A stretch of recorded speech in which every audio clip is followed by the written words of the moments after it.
Hi, welcome to the Real News Network. I'm Paul Jay, coming today from the Perry Institute in Amherst, Massachusetts. Of course, the big question is, will Bernie Sanders be able to break through, particularly amongst African Americans? And generally, nationally, will he be able to speak to African Americans and Hispanics, Latinos, in general, poor people? And there is the assumption that Hillary has an advantage there. And there is also the sort of underlying idea that the Clinton years were good for poor people, and that President Bill Clinton years, and that is going to rub off on Hillary. Well, were the Clinton years good for poor people? And that's the subject of our next interview. Now joining us from the Perry Institute is Bob Pohl, and thanks for joining us. Thank you very much, Paul, for having me. And Bob is the co-director of the Perry Institute. He's the author of Greening the Global Economy, and here it is. And he's also the founder of some of the policy that candidate Sanders is using, a transaction tax and some others. He's been working on that policy. So, talk about Clinton economics. Were they good for poor people or not? No. That's the short answer. This is something I actually looked into. Thank you for mentioning my book. 12 years ago, I published a book called Contours of Dissent that went through the experience of Clintonomics in detail.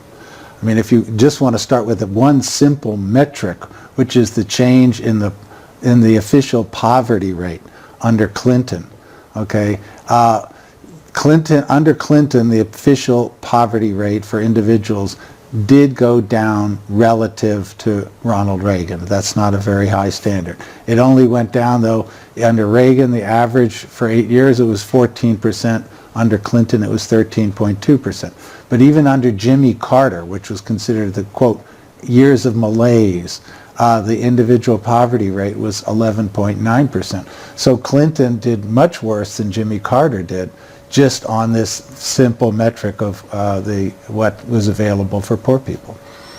And it's generally considered wages went up and things got a little better for poor people and for working people. Is that not the case? Okay, so what happened under Clintonomics was, first of all, even before Clinton came into office, in the interregnum period between the time that he was elected in November and came into office January the 20th or thereabouts when the inauguration was, he transformed his economic agenda from what he had called as a candidate called putting people first, that was in investments in infrastructure and jobs and education, to basically doing the bidding of Wall Street. And he himself acknowledged that. So this is not... Acknowledged it in what way? Well, he said it. There is a book by Bob Woodward, the Washington Post reporter, called The Agenda, a 1994 book, in which apparently Woodward was sitting in on the meetings when they were planning the economic policy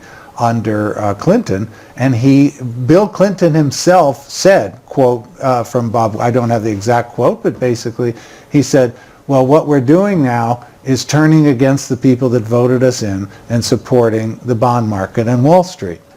This is Bill Clinton talking. This is not me talking. And it's true that the policies that he pursued were very much, I mean, basically the idea of deregulating finance did not start with George Bush. Which is what the Clinton campaign's been saying. Hillary Clinton's been talking about how deregulation helped lead to the 07-08 crisis. And it did. It starts with Bush too. That's false. I mean, that's just historically false. It was passed under Bill Clinton. It was not passed under George Bush. What were the things that were passed that well, could be considered deregulation?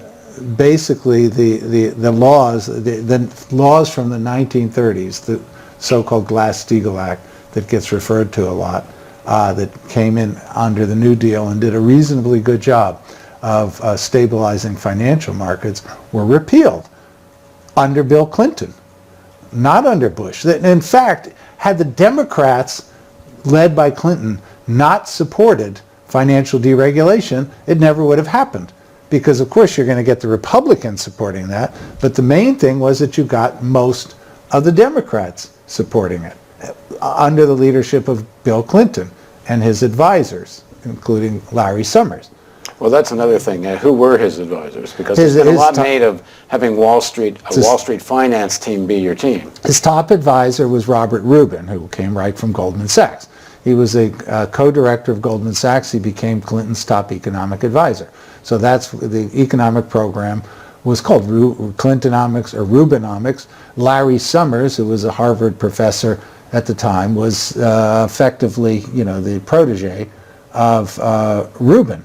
And in fact, the economic report of the president, the last one that under Clinton in the year 2000, actually says that, financial regulations might have been valid for the 1930s, might have been valid for the 1930s, but are no longer necessary today. This is Clinton. This is not Reagan or Bush. So so Clinton does the bidding of Wall Street, and that was, consistent. And that comes forward on trade policy. As soon as Clinton came in, what did he do?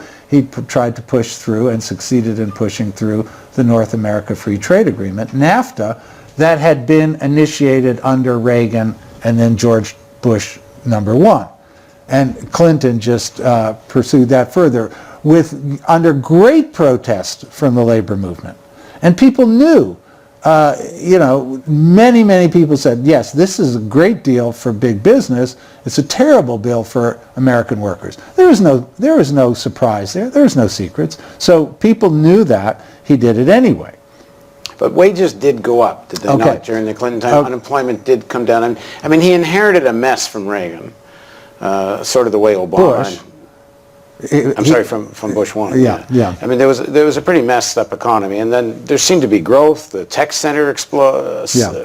So here's what happens. So we have this bubble economy emerging under Clinton.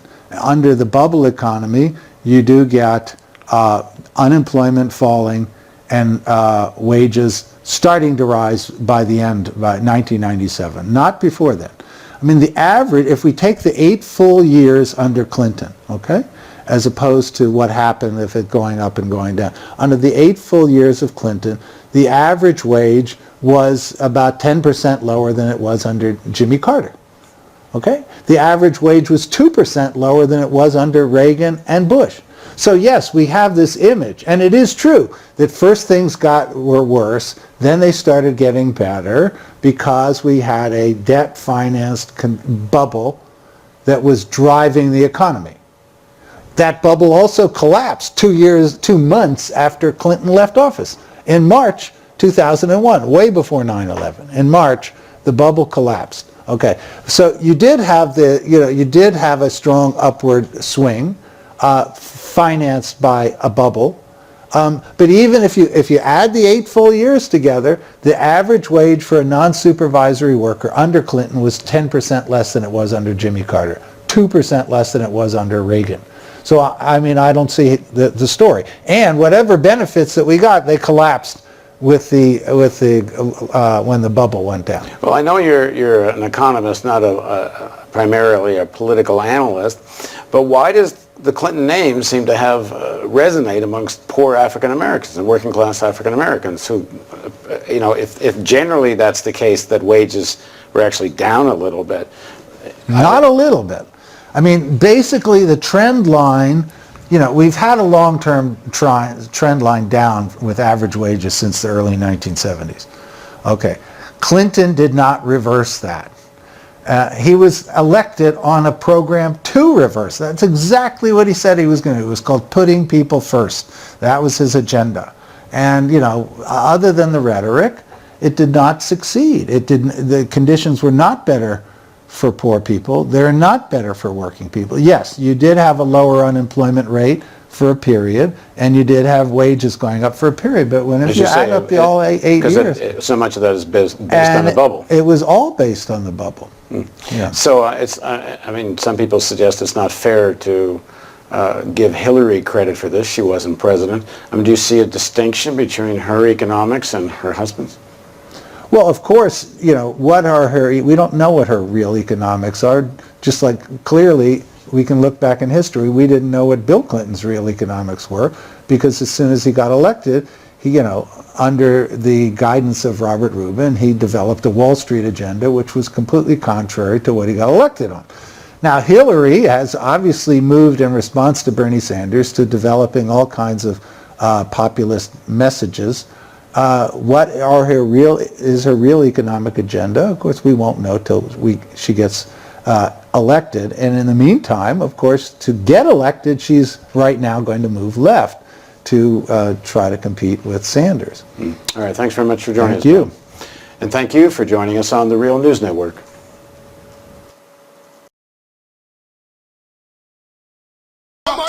Don Corleone, Vibes Cartel, tease the nation.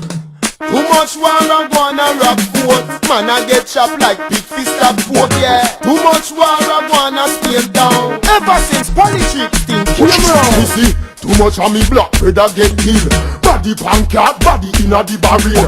Enough of them a work for politician will. When the pay where you get to your Batman kill. When war done and everybody get killed, politician a go happy and a live big still.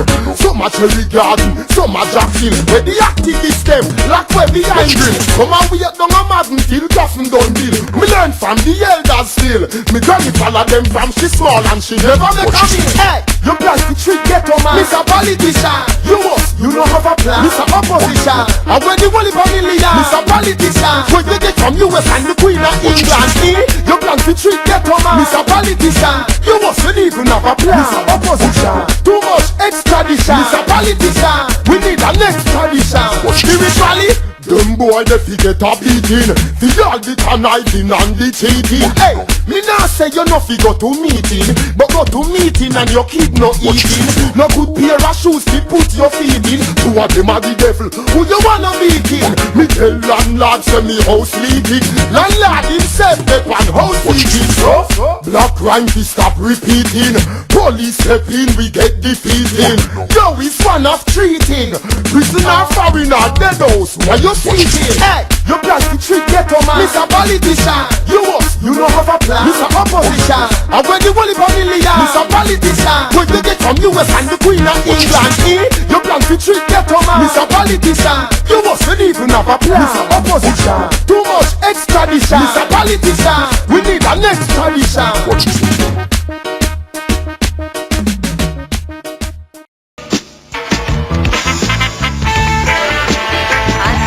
We never said if we never get a chance to be together, oh, we just remember time I love you. Good morning and welcome to Straight Up for today and for this month. We're into March here now. Because you know the time March is on. We're into March. And this is News Talk 93 FM. I'm your host Jerry Small of Straight Up. Straight up till midday. Now the outgone Minister of Justice and PNP MP. My MP? No, he must run in a Omar Davis seat, but them pull him back. Omar Davis said he wants to sit down a little longer. He must have run a Omar Davis seat, and for about 10 years him get groomed for that. And also Imani Duncan must have run a Omar Davis seat. She had to get groomed for that too. But Omar Davis take a trip to China. And the Chinese make him know, so now them need him in place a little longer. So he have to go run back and sit down in the parliament a little longer. But that outgone Minister of Justice there and outgone Senator Mark Golding, in my ball say the car them, the SUV and the nice car them with the politician them would try to hold on and grab and go away with. They will not be able to grab them and go away with them as usual. And in my ball, he might have plenty of money now, so I'm not really need no used car for buy. I'm a successful banker. And I'm not short of money. But my ball on behalf of the rest of them colleagues them. Say when the new government say all car for park and them not get none for buy. My ball say that is unfair. And it is hypocritical for them to go on so, and it is populist. In other words, them a look popularity amongst people. A ball to them now get the SUV them for buy for little or nothing. Little or nothing. Because that is what them going to politics for. Various one of them going to politics for various things. Some of them have money already like Bunting and Golding. Them have money already. Them not going to politics to get more money, especially. Although plenty of people with the most amount of money still want more. But they're more going to get other things, you know, influence and privilege and all kind of things on top of what them have already. My ball. I go here from Keith and Enid, no? Keith and Enid from about 1959.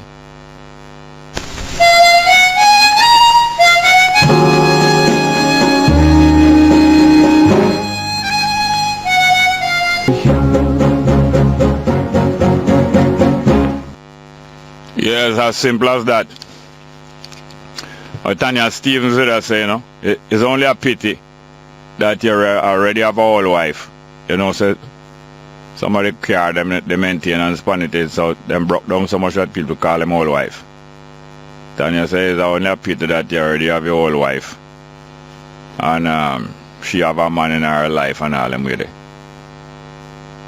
I don't know, old car, you know, but them well want them to go with. That's why they don't buy a new car when them just come in, to make sure that when them buy the new car, if them serve out one term at least, I'm going to get a car. Then in 3 years time, them buy the one with them have and order next set. You know, Daryl Vaz is a used car dealer, you know. I don't know if that's why Daryl Vaz, them take on Daryl Vaz. Daryl Vaz is a used car dealer. And you must show them say no deal, no deal. But more serious things now. For about 4 years now I've been voicing my opinion that Garfield Burford is the best, not only young but best journalist practicing around them time there. Look like Garfield Burford depart. I think he migrated, don't hear from him lately. But a couple years ago I voiced my opinion that young Abka Fitz-Henley are the best young journalists coming up, and one day soon him likely to be the best. And that's one of the reasons why some of them are targeting him now. Some people are threatening him, some politicians are threatening him that he must get police protection. Journalists. Those who crave power, they are very wary of good journalists, you know. Those who crave power and crave authority, they are very wary of good journalists. Because good journalists will always serve the public and show up that them, those who crave power, are not serving the public. Those who crave power are always wary of good journalists. And it's not the first time Abka Fitz-Henley provoke them wrath. You remember how in the press conference them swoop down upon him? I'm stand him ground. Stand him ground. Them not like that. Them not like when you stand your ground, you know. I did do him like when you fight and run away to come fight another day neither. They don't like that neither. Remember when them swoop down upon him and grab out mic and grab away mic and all them things, you remember? Don't like that at all. And you can spot you from your young, you know. They spot you from your young, just like how we spot plenty of them from them young. Abka Fitz-Henley under threat from certain politicians. Police state.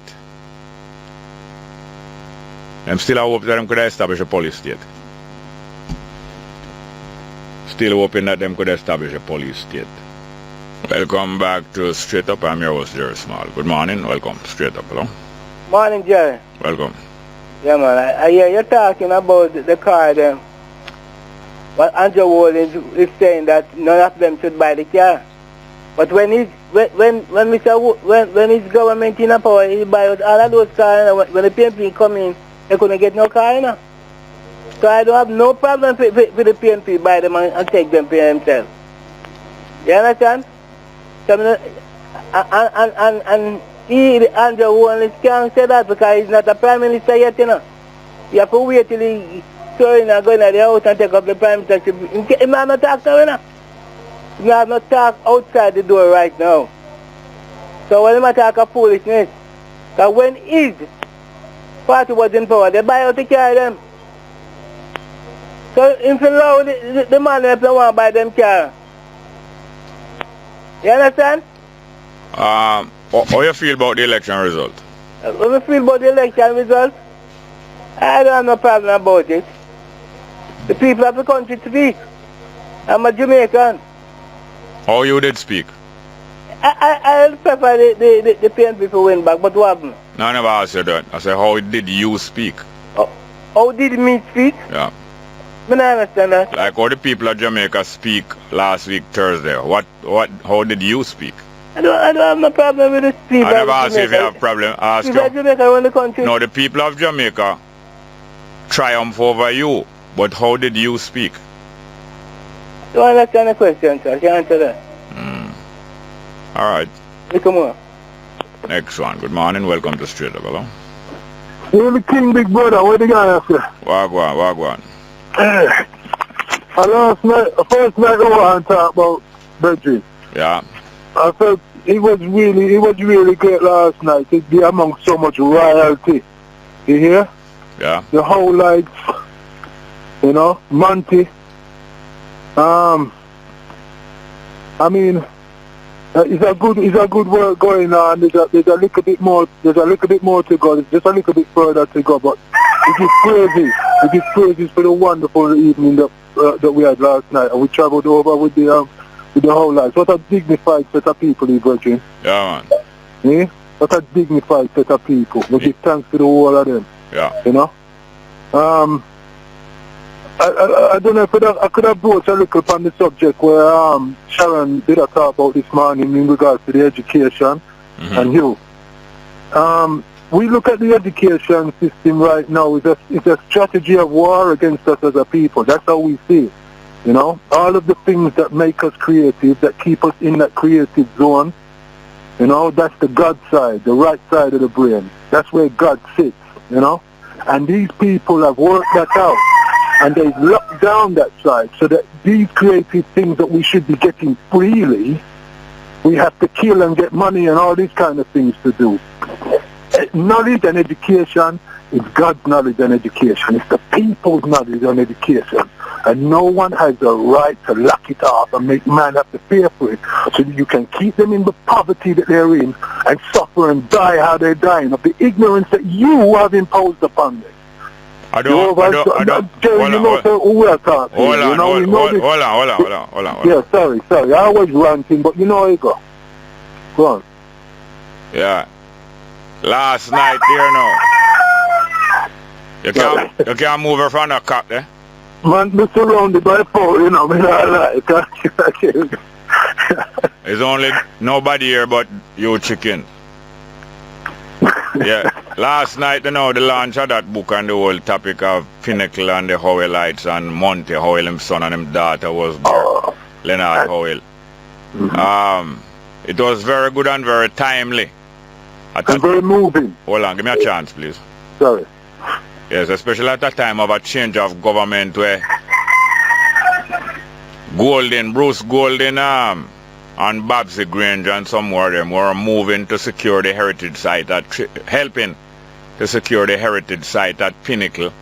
Both on behalf, both in the interest of the Howellites and the interest of the Howell family and in the interest of the population of Jamaica and so on.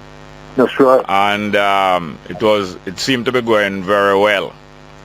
There was a change of government, and then now some of the people were trying to restrict the land at Pinnacle for their own use. Their party took over the country and the government, and some of them became even ministers of the government, and the Prime Minister put one of them in charge of national heritage and all those things there, knowing say is a conflict of interest between them wanting to take over Pinnacle and putting that person in charge of national heritage and cultural things and all them things there. And the rape continued. The rape continue. Hold on. Jerry. All right, well, you can listen then. You can listen. Yes, The sir. rape I'll come forward a little more. The rape continue. One love. And then the government change back here now again. It's time for those elements in the Rastafari movement who was close and moving closer to Portia Simpson Mill and the PNP, who came in there and mixed up the whole Pinnacle thing and set it back. At time they for them now say back where I'm back off and allow the people of Pinnacle, the Howellites, the Rastafari community and the citizens of Jamaica to get them redress here now. Them have an opportunity to get the redress. And the Prime Minister that going to swear in, and people like Mike and Rubin talking about reparation for some time now, and all of them, and Babsy Granger and all of them. Let us see to it that them continue some of the work with them with their participation. Next call. Good morning and welcome to Straight Up. Hello. Next one. Hello. Good morning, ma'am. Good morning to you, Jerry. Yes, this is Sarah for Candy Spring. And to my wonderful Jamaicans all over. God bless you all. You know, last year, you see, when the PNP government had this runoff, okay? Had what? Runoff. Which runoff? Runoff for the sitting members of parliament and the ministers of government. Run off?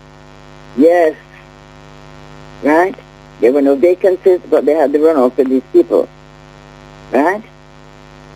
I said on your program, you see, that the PNP government was handing over the government on a platter to the JLP, you remember? I don't remember you saying that, but maybe. They were handing over the government on a platter to the JLP. That's exactly what they did. Right? Come to pass. I also said Damien Crawford, you see, with clean hands and pure hearts and good intentions, no weapon that is found against him would prosper. I also said that. Okay? I also said, reminded you of this gentleman from St. Thomas, Isaac Barron, who once said, but it's fear, can be unfair. Right? And also another gentleman from the Prime Minister who said, I shall return. You see, most of my predictions have come to pass. You see? And I just want to say to the PNP, listen to me. You cannot ask youth to come and vote for you when you sabotage youth. David Crawford is standard bearer of the People's National Party. And he was sabotaged. He was cast aside. Welcome back to Straight Up. Yes, ma'am. Are you there, ma'am? Yeah. Yeah. Hold on. Because I suppose that you would like to have a discussion, not true? Yeah. Yes, no. What reason would it be? What reason could it be why those who could control it will move Damien Crawford? What reason it could be? Bad man, Damien was a guy who his thing was a little different from theirs, right? You know, that's a little bit from their thing. What is the difference? Well, you see, Damien is a guy, he speaks his mind, right? And to me, Damien worked very hard. No, you're not telling me about what is the reason why they might want to move him. I don't know. What I heard from Angela Brownberg is that Damien was disrespectful. Oh, yeah? Right? Yeah, hold on. Next one, hold on. Who was disrespectful to, I don't know. Yeah, but no, he said that Damien was disrespectful. It was disrespectful to the plyboard PNP. The plyboard PNP. Okay. Well. All right, next one. Well, that's now, hold on, please. Yeah, but I'm trying to get in that like a piece in that discussion because, you know, you can't. Next one. What reason I would want to move Raymond Price? Only God to tell. I don't know about what was happening in Northeast and Yeah. Really don't know about this thing. But I know these two guys. And I brought it up with one of them. I brought it up with Paul Burke. Yeah. I called Paul, you know, and asked him what's going to happen to these two guys. Hold on, talking to them. Hold on. Talking about removal. Paul Burke never pledged couple days before the election that if them lose, him will be resigning as general. Him never pledged that. I don't know. I never heard it. I don't know. All right. Thank you very much. Yeah, ma'am. Yes, but Next. I want him more, Jerry. No, we're out of time, ma'am. We have to share up the time. Good morning and welcome to Straight Up. Hello. Good morning and welcome to Straight Up. Hello, good morning. Welcome. Yeah. Interesting times ahead. This morning I heard a news item where instantaneously, since the official result is now out, PNP 31, JP 32, the international I-flag is demanding that, among other things, all the burglary laws in Jamaica should be removed. And the Prime Minister-elect had a promise in Montego Bay at his meeting that where JLP killed JLP, that this would be done as one of his 3 priorities. What would be done? The removal of all the burglary laws. You continue to lie. You lied earlier, about the pinnacle and who protecting it. So you do it every day on the radio. So don't tell people about the lie. All right, good He day. made that Good place. day. Good day. Thank you very much. Brother Jerry, Welcome, sir. good work. Cut him off. Anyway, good morning. Yes. All right, this long. Me not a voter, me not too much, but Southeast St. Mary, the gentleman going to get it in a premier encounter with Hannah. You take it from me. The man win by 127 votes in the Observer, and him lose by 9. You educated more me, so I mean, well, as me said, me not going to know details for the court, right? All right, listen now. What I was saying now. Yeah, the lady was talking about, I don't know if I lady, man, I couldn't hear him so good. But Damien, but you will be reasonable. I'm going to call it dirty labor, right? And the people them vote for him and put him in talk about play vote PNP, hands out. Eh? No, tell me. Hold on. Right, man. Hold on. What you say him say about plyboard PNP? Him say them apply vote PNP. Yeah. Yeah, me not talk what me not hear. Yeah, who him says plyboard PNP? The people who if a man vote for me. No. I'm asking you who Damien Crawford says plyboard. Me no know. Then what you talking about and you don't know who him Say talking them man say them apply vote PNP. Them who? Them who? Me no call on him. Who did Damien Crawford says plyboard? I don't know, Mr. Mr. Then why you bring it up if you don't know what he was saying? Then if a man you don't apply vote PNP. Yeah. That is good word. What was he talking about? What issue I was? don't know. No, him say dirty labor right and apply vote PNP. Does that him just get stand up one day and say dirty labor right and plywood PNP? Just stand up and say that? Me never hear what me. I am asking you. Sometimes. I am asking you if it is likely that him just get up and say. I don't know what was the topic. You're not allowing me to talk. Right, no, man. You listen till I finish. Yeah. Did he just get up and say dirty labor right and plywood PNP and sit down? Mr. Metal, what me hear? I'm asking you yes or no if he did that. I'm telling you what me hear. What me hear inside conversation. No, yeah, try avoid it. Try avoid it. It could not have been just get up and just said two phrases. Tell you what me hear. We're wasting time. Go ahead anyway. Alright, you see the book we have here? You hear me? Go on. Page 135. Look on it. You see it? Down bottom. Alright, but right here. Take a note of it. Page 135. Alright, but singer. Them say him got join the law in 1950 and leave the law about 1947-48. Check out it on your website, your clean website, right? Yeah, but that's not so right. Check it out. You have internet and you have things very necessary. Alright, but singer. Yeah. Alright? Anyway, Dr. Don going to get a seat with her now in a week count. Me not inside on, right? Thanks for listening. Yes, man. St. Mary. Thank you very much. Next one. Good morning. Welcome to Straight Up. Hello. Yeah, morning, sir. Welcome. Good morning, sir. I just have a quick question for you. I don't know if you have any understanding of this, if you have knowledge of this or not. But let's say you have your vehicle, right? Your motor vehicle driving. It's insured and everything.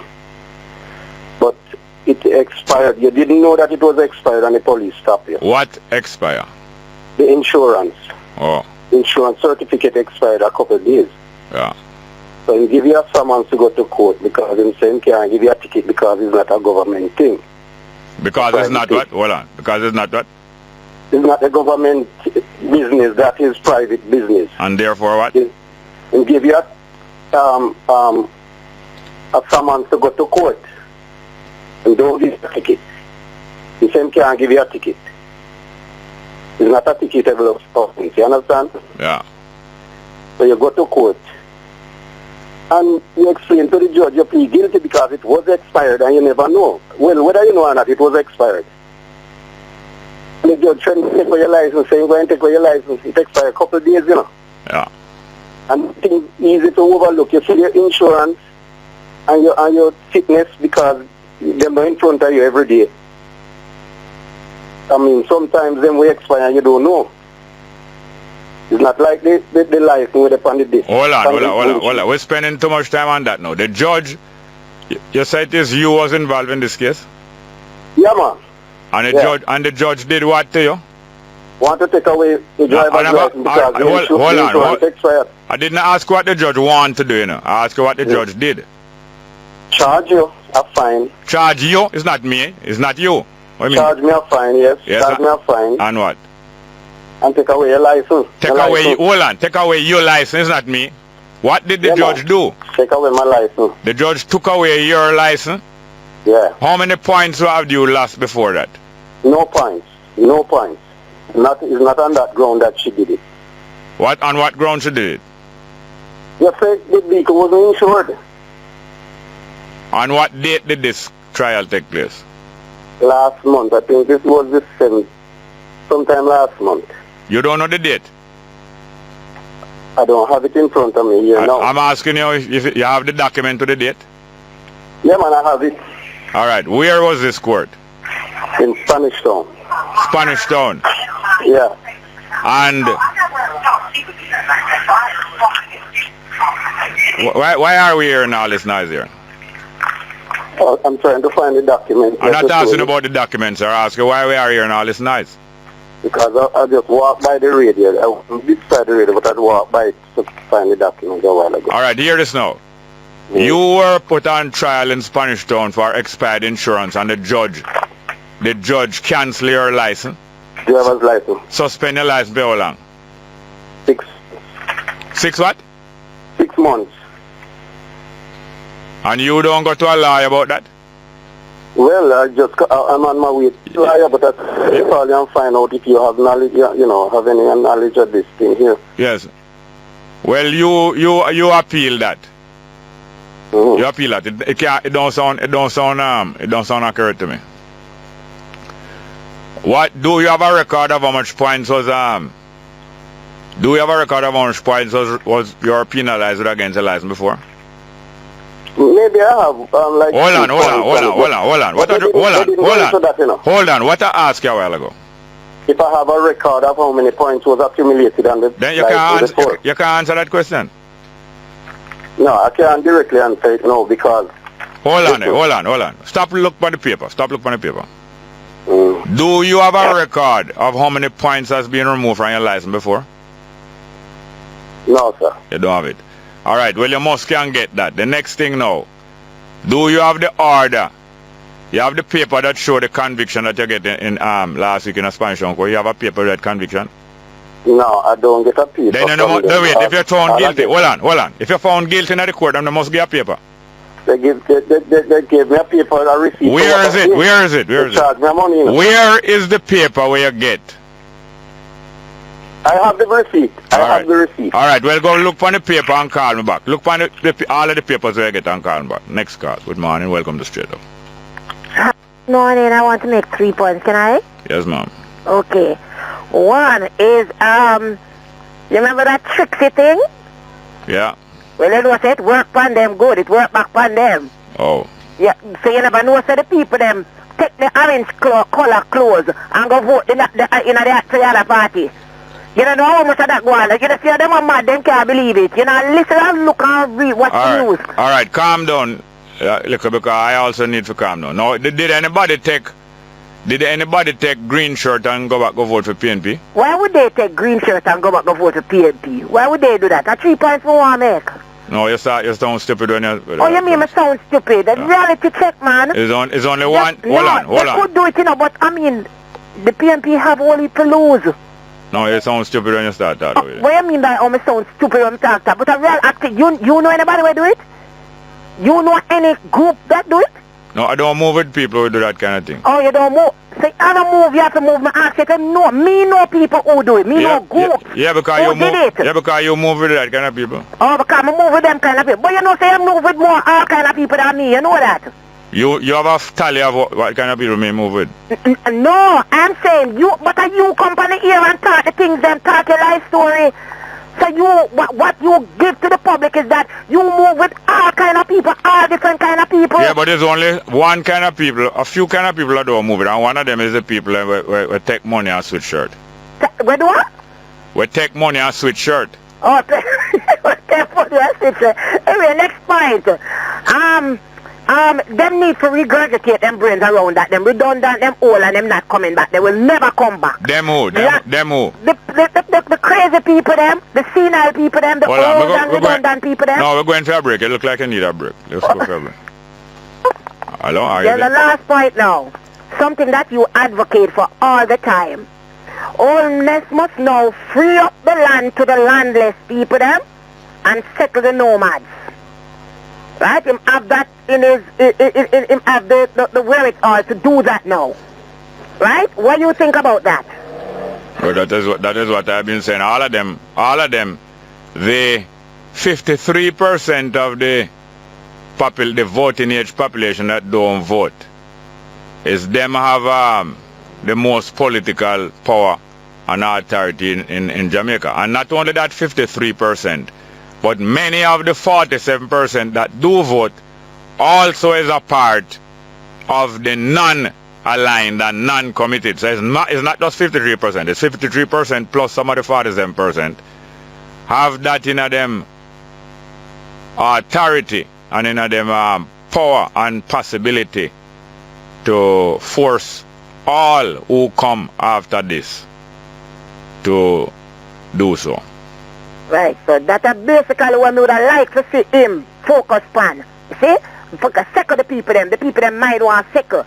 Can't have people go on and them not second. People need to know that them have a home, and this is where them stability lies. Yeah. You understand me? Yes. Alright, cool. Thank you very much, yeah? Next one. Good morning, welcome to Street. Jerry. Welcome. Morning, Jerry. Morning. Yeah, the part of read, man. I'm going to give you a list you girl just confused. Hold on a minute. Hold on a minute. When everything over to you know.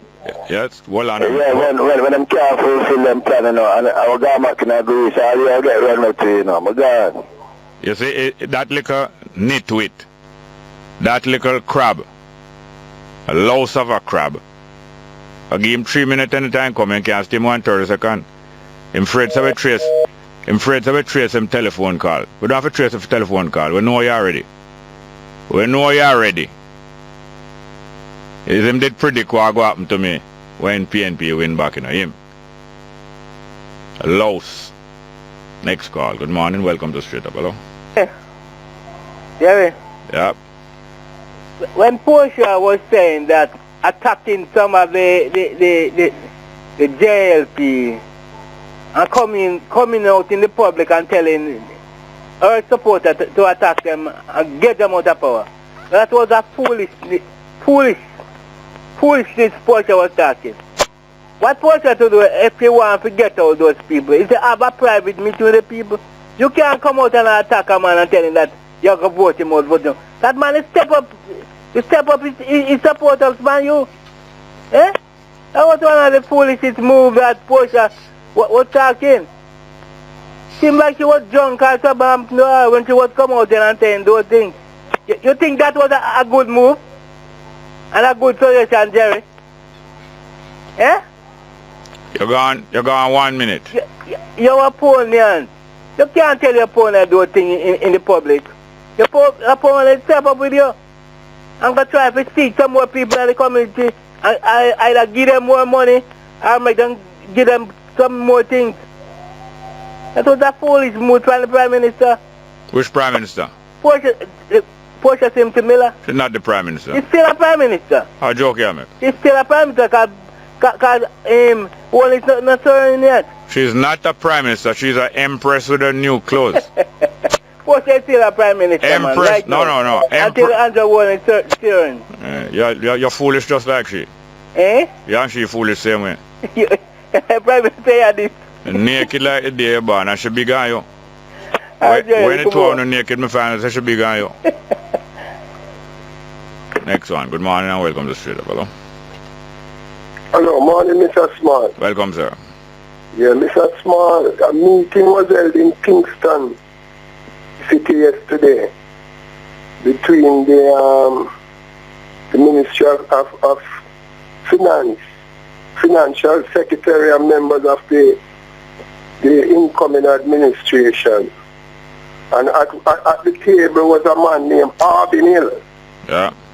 A very senior banker who is very good with figures.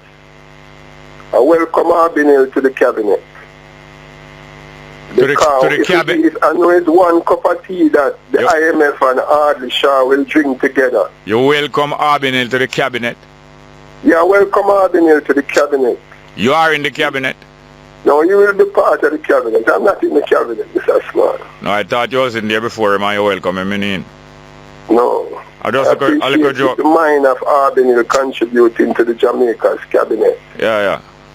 Because I know if it's even one cup of tea that Ardley Shaw and the IMF will drink together, is to go after tax dodgers. Yes. Because it has been rumored in a lot of circles that Jamaica is next to Greece in terms of tax dodging. Yeah, and it's mostly small people dodge tax are the big people. Well, I know that white collar crime is worse than blue collar crime in this country. So it's mostly rich people dodging the taxes. Yeah. But I will encourage anybody who is in any form of business, whether a trading business or a service business, to employ some bookkeepers and present their financial account to the tax office at the end of their financial year. Yeah. Yeah, because the tax landscape going to get very serious. Yeah, so that's the only way them could are able to implement them proposal. Yeah, but Mr. Small, I hear Mr. Holness say it won't be government as usual. How you read into that statement? Some of the style and some of the practices that was usual won't be resorted to. That represents a paradigm shift to you, Mr. Small. It's talk up to now, it's talk, make us see. You know that a paradigm shift, Mr. Small, is more deadly than the eruption of a volcano. It's good or bad? It can be good because everything has its advantage and its disadvantage, but each household in Jamaica has to get their family base and their friendship base ready for the change. Yeah, man. We have to go to another call, but let's continue this, yeah? Yes, to be continued. Yes, sir. Thank you very much. Next one. Good morning. Welcome to Straight Up. Hello. Hello? Welcome. Good morning, Mr. Small. How are you doing? Not bad. The guy that called before who says that about Greece and say your party win, I think him, Wilson and Bet, they're going to need a stronger dose of medicine. They have to go to Bellevue to get that. Oh, yeah? Because the Labour Party win.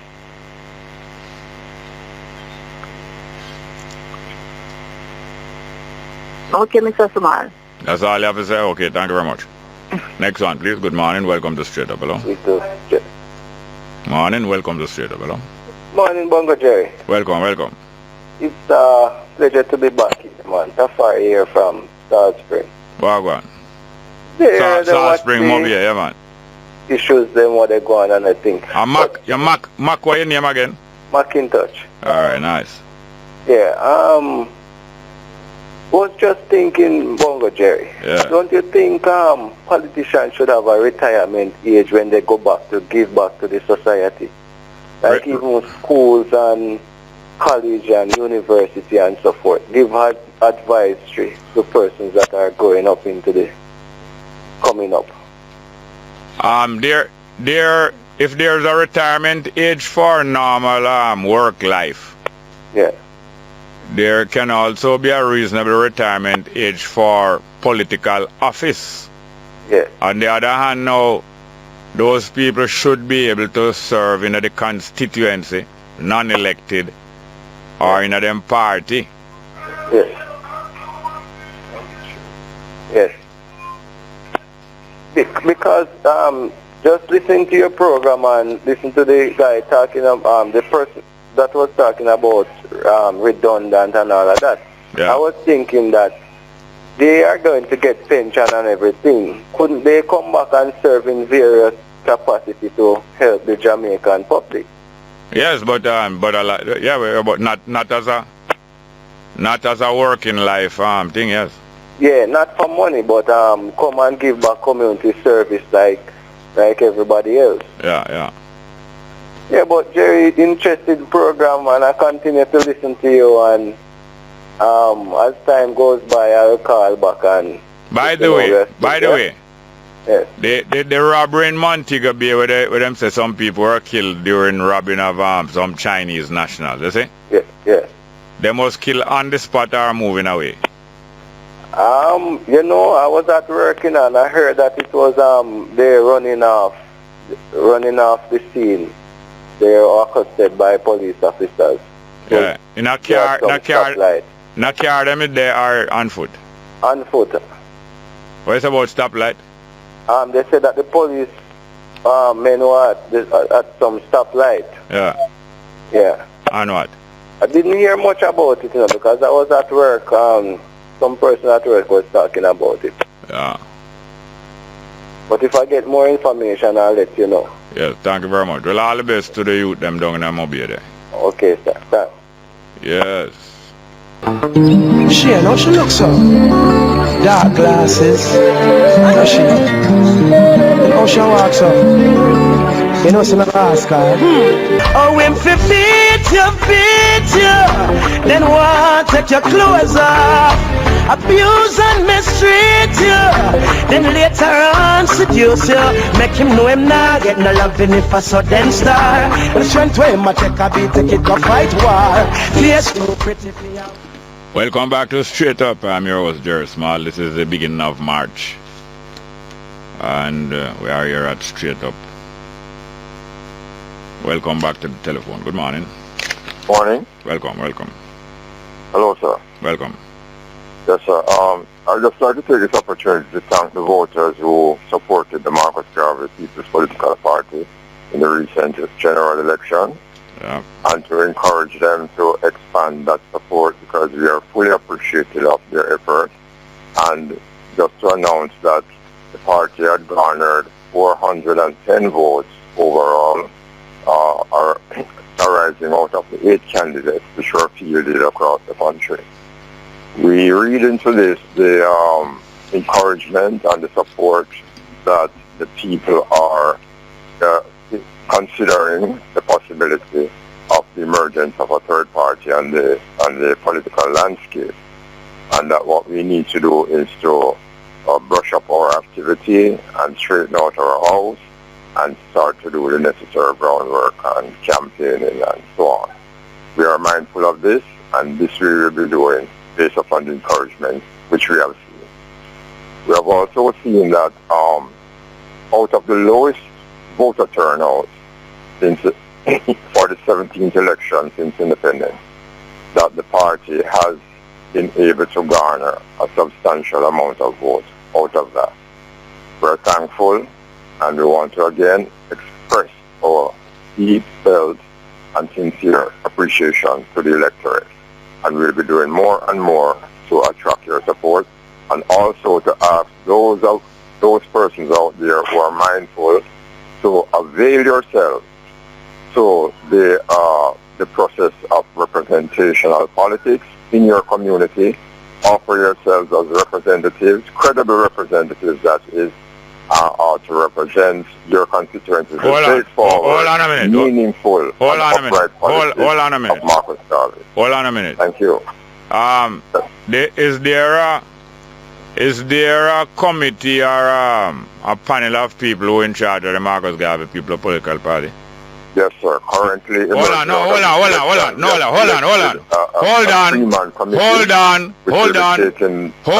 Responsibility of the party. You're not here at all. All right, cut the call. I'm not listening at all. Not listening at all. We're not going to tolerate it.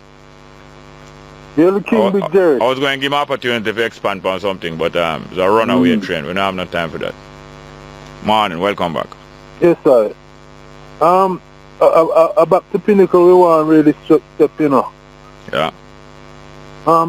It's obvious from Monty's rendition last night. I didn't hear the interview with, I think it's Clinton that said did an interview with him. I'd like to hear that. But Monty, going back in memory last night, you know, it shows you, I mean, we have really gone through it. But what was most important was the obvious skullduggery around the misappropriation of that land, that sacred land. You know? And it's out there and it's obvious. And what Jamaica needs to do is focus on this thing, you know, because it's the future for Jam Down and our African family. Pinnacle, yeah? His Imperial Majesty, Leonard Percival Howell. Hold on. And power. Hold on. His Imperial Majesty Leonard Percival Howell. Hello? Yes, sir. His Imperial Majesty Leonard Percival Howell? No, yes, forgive me. You know what they are. What kind of idiot argument then? It's not idiot, it's a slip of the tongue, my brother. You know? You're slipping that. Wait, you try slipping that one. Well? Look here, hear me now. Delusion and all them things. We don't need no more delusion, you know. No, well, it's not delusion, it's a real thing. The way you talk about His Imperial Majesty Leonard Percival Howell. Imperial Majesty Haile Selassie. Delusion that man. Delusionary business that man. But Monty Howell's presentation was so welcome and so useful. Yes. Hold on. Allow me now. Please, number try. Yeah, Monty Howell. It was great to hear him last night and giving an account of a young youth, teenage youth in that time, and revealing some of the experiences that they went through. It's great. And not no sentiment. When I listen to these things are taking these things through no sentiment, you know. All of them is fuel and energy for the work that need to be done. All right. So we can stand up to the criminals. Yeah, thank you very much. Next one. Good morning and welcome to Straight Up. Hello. Hello, good morning. Welcome. Bless up to you and the listeners, Jerry. Thank you very much. Yeah, I just got a thing on Facebook. Yeah. And what it says, did you know King David and Jonathan were both homosexuals in the Bible? King David and who? And Jonathan were both homosexuals in the Bible. Both? And they have listed some quotes. Yeah. He loved Jonathan more than woman. 2 Samuel 1, verse 26. Yeah. They kissed each other and cried together. 1 Samuel 20. Yeah. Verse 41. Yeah. Jonathan took off his clothes in front of David. Yeah. 1 Samuel 18:13. And the last one is, he kept David with him and did not allow him to go back to his father's house. Yeah. 1 Samuel 18:2. Yeah. And I was just saying, what do you make of that, Jerry? What I make of what? Of your telephone call? No, not my telephone call. It's a text going around on Facebook saying the Bible. Yeah, you said that already. Why spend the time? What you want me to make something out of your telephone call or out of what? No, I'm just saying out of the view that some of these revered figures in the Bible were gay. The view by who? By the scriptures themselves. No. The person who sent out the thing, is their view? It's their view? Yeah. Yes, it's their view supported by... So you're asking me what I think of the person's view? I'm asking if do you have a view on this, Jerry?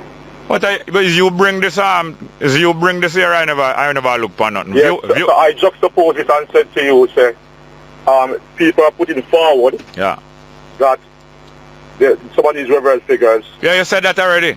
Yes, so I'm asking if you, that's my call to you to ask you, what do you make of people, some of these figures, the Psalms of David and Solomon, whatever. What do I make of these figures? No, what do you make of people making these biblical heroes or figures, attacking them?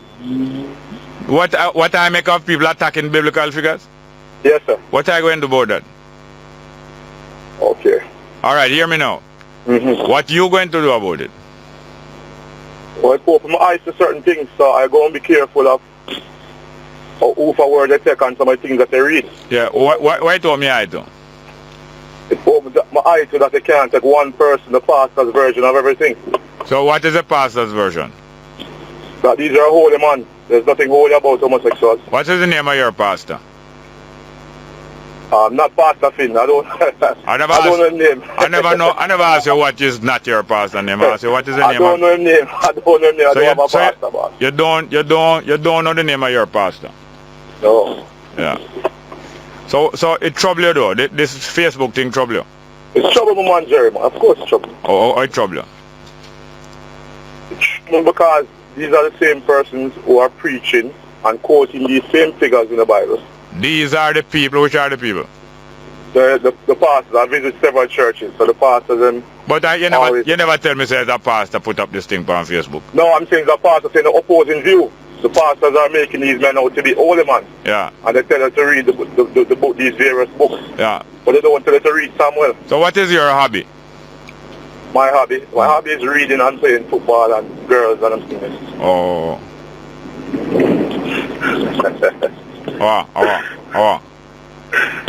Yes. Eh? Oh, you said the oh. How me say the oh make you laugh? Yeah, man, anyone knows those things can be hobby too. No, but you never study me like how David studied Jonathan. I never study you. I'm learning, so I ask some knowledge. So I share the knowledge and I get the views. Then. Yes, and worse than that, you know, if you understudy me neither. No, I don't understudy. No. Because I know why you understand me neither. Overstand who do you? No, but I know why you overstand me neither. Well, we pick you up. Eyeball pick you up. Eyeball pick up what you say. I know why you pick me up. Alright, go to one, Jerry. Alright, call again soon when you read some more. Yeah, I read some more. Call again, no problem. Thank you very much, yes, sir. Alright, good morning. But no call me name, you know. Good morning and welcome to Straight Up. Jerry, be back because you know what? You did not allow me to finish what I had to say, okay? What you say can't done, sir? I've forgotten most of the stuff. Oh, yeah? But one thing I'd like to appeal to J.C. Hutchinson. Yeah. Member of Parliament for Northwest St. Elizabeth. What's name? J.C. Hutchinson. Oh, J.C. Hutchinson, oh. Yeah, man. I want to say to J.C., I hope you're prepared a list of all the bad roads in the constituency. Hold on. Why are you talking to J.C. Hutchinson through this program? Or are you going to talk to J.C. Hutchinson through this because I'll have J.C. number and not even getting J.C. on his number. Then why are you talking to him through this program? He will hear. No, this is a discussion program. This is not a message at pen. Jerry, oh my Lord, Jerry, just give me a break, no, man. Yes, but it's not a Lonely Hearts program. And furthermore, you're doing it under my nose. All the roads in Northwest St. Elizabeth. He has made a list of all the bad roads in Northwest St. Elizabeth. It's not Portia one. Continue with the work, Mr. Goulding's work down there, because Mr. Goulding knows about all the bad roads down in St. Elizabeth. No, it's not Hutch Road. It's not Hutch Patrol. It's Portia one. And I hope that he'll be able to reopen. No, really and truly, we don't carry a message to politicians, we don't really carry a message to people on this program. Jerry, all right then. So what should I say now? Go for Portia, a Portia responsible for them all. You know what? Yes, Mom? Yes or no? Come again? Yes or no? What you say? Yes or no? Yes or no about what? You can't discuss a private business. Yes or no? No, you can't discuss a private business on the radio. All right, goodbye. Love you, bye. Not goodbye, later. Later. Thank you very much. Good morning and welcome to Straight Up, hello? Next one, good morning, welcome, Straight Up, hello? Indeed, Brother Jerry. Wagwan. You should tell the caller a while ago, say, it is not easy trying to track down a whale. Oh. You ever see the fisherman go to sea and bring back whale yet? I know which kind of whale she loved though. The one of them back, Brad? No, man. Yeah, I guess, man. A sperm whale. Oh, I see what you mean. I wonder how much of them in the sea these days. Well, you can go and wonder about that, man. Yes, Jerry. You know what I should mention road in Jerry? Mm. Well, last I've been up New Market in St. Elizabeth. About 6 weeks ago, or less. Well, we have to place the New Market road on the agenda now. I want Yes, to show man. you at the end of January we go up there. So just 4 or 5 weeks, huh? Right, right. Yes, man. So I should talk about JC and the road. Mm. That I know so that's the road to one of the major markets on this side of the island. You mean New Market? Right. That's the biggest wholesale market in Jamaica. Thank you. People come from all over the place. Mm. I'm a meal sometimes. And there's some Carnation get half its supply from. A serious thing. Well, one good thing about New Market though, when I step in the market itself, Yeah. you can hear the voice of straight up flowing through the airwaves. Yeah. Here Rasta Glen, Yes, man. conscious brethren, you know. Yeah, man. Up there is a very nice place. Jerry, you know, say a lot of Jamaicans overseas and even some here are concerned, and I am wondering if it is just a myth or is a serious intention. Say if Donald Trump should win, many illegal immigrants will be deported back to countries like Jamaica. Yeah. Is that a possibility? I don't know. I don't know how much a president... I know a president can influence them things now. I don't know how much a president can order those things. Yes. Finally, Jerry, in terms of that said point, one suggestion I've heard from some circles here is that if many Jamaicans should be deported back here due to their legal status, it could cause things to change in Jamaica for the better. A lot of safe seats would become unsafe. A lot of what? Safe seats. Oh. Well, what they're saying is that these people are over there and see the standard of governance over the years would realize that they have been putting up with a lot of bull out here for years. And how that would affect the safe seat? Well, they're saying that when these people get enumerated, they would rock the boat for the better. Oh. Yes. Food for thought, eh? Yeah, man. Thank you very much. Yes, sir. Indeed. Next one. Good morning. Welcome to Straight Up. Hello. Hello? Welcome, welcome. Yes, Mr. Small. Morning. Let me just tell the people them say, you know, make them no make no sense them vote for JLP because them have to go vote them out very quickly. And them not believe what me that say. And you not believe either. You still depend your thing where you still depend. Hold on a little, hold on a little. Are the people at your workplace you tell that? Jamaican. I say if it's the people at your workplace are telling that. Jamaican. Me never tell you, if me not write, you know, read that text. I say if it's the people at your workplace you tell that. You read that text when me send to you, saying that. Hold on a minute. Where you work? What that have to do? Where do you work? You work out the door. What kind of work you do? Chop grass. You chop grass. And who you chop grass for? What you all of them things you have to do, Mr. Small. Now hold up time. Me a hold up time? You know, waste time, man. You hide which part? Me say. You hide which part you work? Hide? No, I'm not hide. I'm say hide for my work. Oh, you know, me when I work, me not hide. Oh, so you know, so you can't. You are hiding now which part you are work, you hide, yes, because you lock up in somewhere. Yes, but you know, say you can't hide though. But me work out that door. But you know, say you can't hide though. Me can't hide and out that door me there. Come to hide out that door. Yeah, watch and peep. I mean, I hide for nobody. But me area say. Yeah, watch and peep. Me area big up the man them. Yeah, watch and peep. Me area big up the bad man them. Yeah, watch and peep. Watch you? Yeah, watch and peep. Who me watch you? Me not watch you. I listen and me hear everything what you say. You know, say me see a peep in my yard though. Peep in your yard? Alright, hold on. Might look over there. Next call. Good morning. Yeah. Yes, ma'am. Wagwan. King Selassie, Jarastafari. Blessed morning, Aya. Give thanks. I'm so busy for a morning that me just can't be able to tune into the program, you know. Yeah. So, me not really get no much details of what I go on, you know. Yeah. I mean, they don't want to hear even your open remarks and yet what come reading about the politics. But don't spend too much time on that, man. Yeah. Since as the Labour Party, I've gotten this seat. Which seat? The box not finished count now. Which seat? And it's the one St. Thomas there. Oh, Robertson. Yeah. And now I'm looking at me, I say it's 21, 22. That look too much of a balance to me being in the house. No, 31, 32.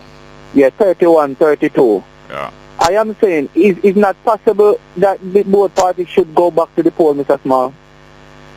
They have to go back to the polls within the next 5 years. Or within the next 5 years and 3 months.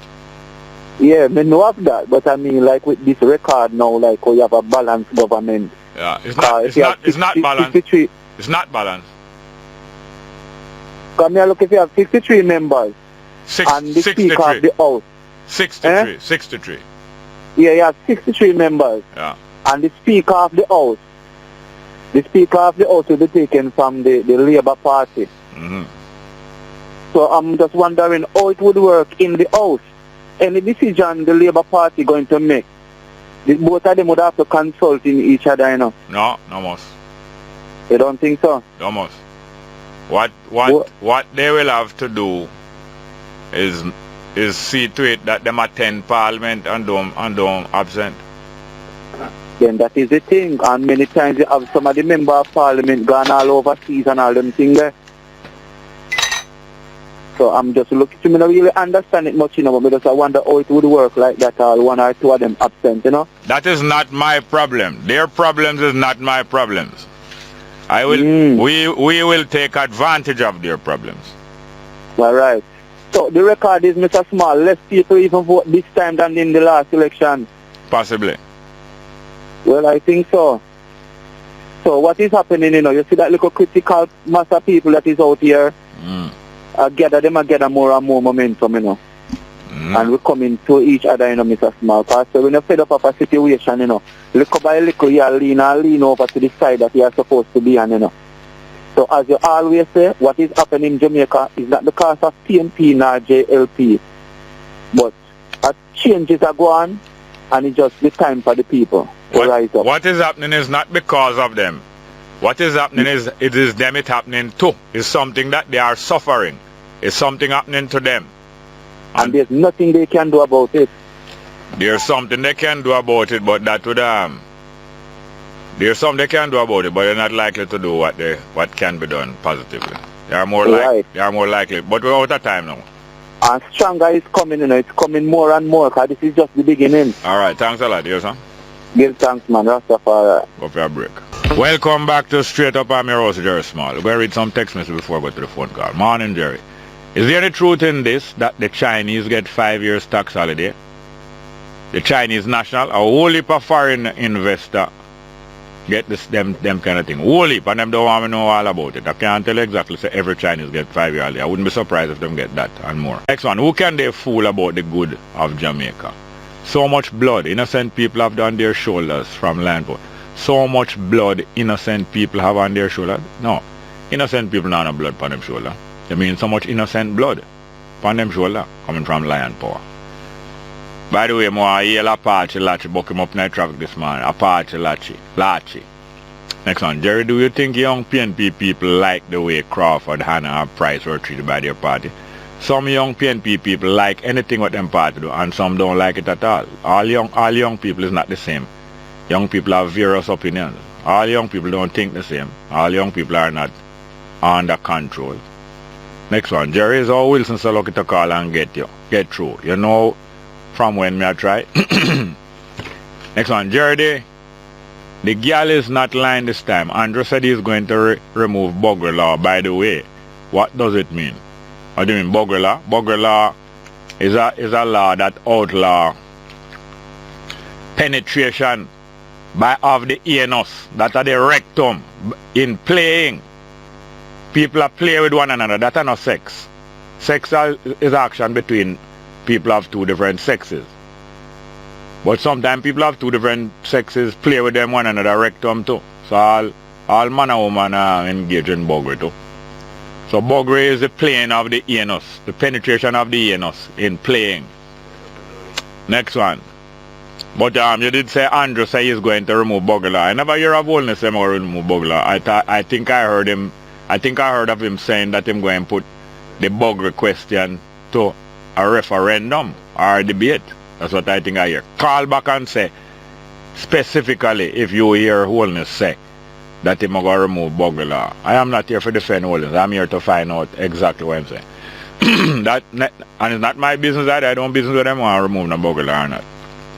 Next one. The only reason why the JLP won the election is because they dominate the media, especially talk show, with people like you and Cliff Hughes. Yeah. JLP dominate me. That's what this person saying. JLP dominate me. A propagandist all the same. Propagandist. Next one. Good morning, Jerry. In my opinion, the PNP lost the election because of Burke's law. Yeah, that's part of the reason. Next one, Jerry, big up yourself. Finally get fair. Meet you this morning from Apache Lodge. Me just hear you too. Yeah, man. Apache Lodge. One of the regular texters. Next morning, good morning, Jerry. Have a nice day. Coming from Carl. Thank you very much. Next one, the following individuals should not be named senators. Should not be named senators. Lambert Brown, Nicholson, and Angela Brownberg. And you are telling the PNP and Portia Simpson, the leader of the PNP, that she must not name them senators. It's a joke. It come like another joke. The other night, the election results were coming in, and I heard Era Lee was managing the reporting of the election results, and I heard him say that Marlene Malahoo Fort is not going to return to the Senate. She is now going to the elected house. And you're a man grown to rotted. Some people would mock and ridicule Malahoo Fort in the Senate. In the Senate. But she's not a senator now. She win a seat and no one may fire her from that seat. No one may send in a resignation letter for her from that seat. She represents the people of a certain part of St. James. I remember when Hugh Small resigned from out of the cabinet, 1993. Patterson and the PNP, some of the PNP sent a message to him saying he must resign from the seat to far as their seat, it belonged to them. Just like how Siaga had sent tell Golden say he must give up the seat. When Golden left JLP in 1995, Siaga go tell Golden say give up the seat because it belonged to JLP. That's the attitude them having now. Siaga said the seat belonged to JLP in Spanish Town. And Patterson said the Portmore seat belonged to PNP. And you small them now give up no seat. Because there's the people of Portmore like him. Then Patterson now decide and the PNP decide to keep a series of meeting now for run out Hugh Small. The first meeting them keep it in a Paul Robertson constituency next door to Hugh Small. They must stir up support. They must stir up trouble for him, you know, like how Bunting did go down in Spanish Town go try to stir up trouble for Sharon A. Webster. Patterson set the example. Going into Portmore, into Robertson constituency, say I must stir up trouble for Hugh Small and run him out of Portmore. So it's Portmore. When him go up on the mic for go talk, him drop down. Hear the propaganda where PNP send out. Say Hugh Small will be a Patterson. Now you see which part of them mind, eh? Say Hugh Small will be a Patterson. That was 1993, you know.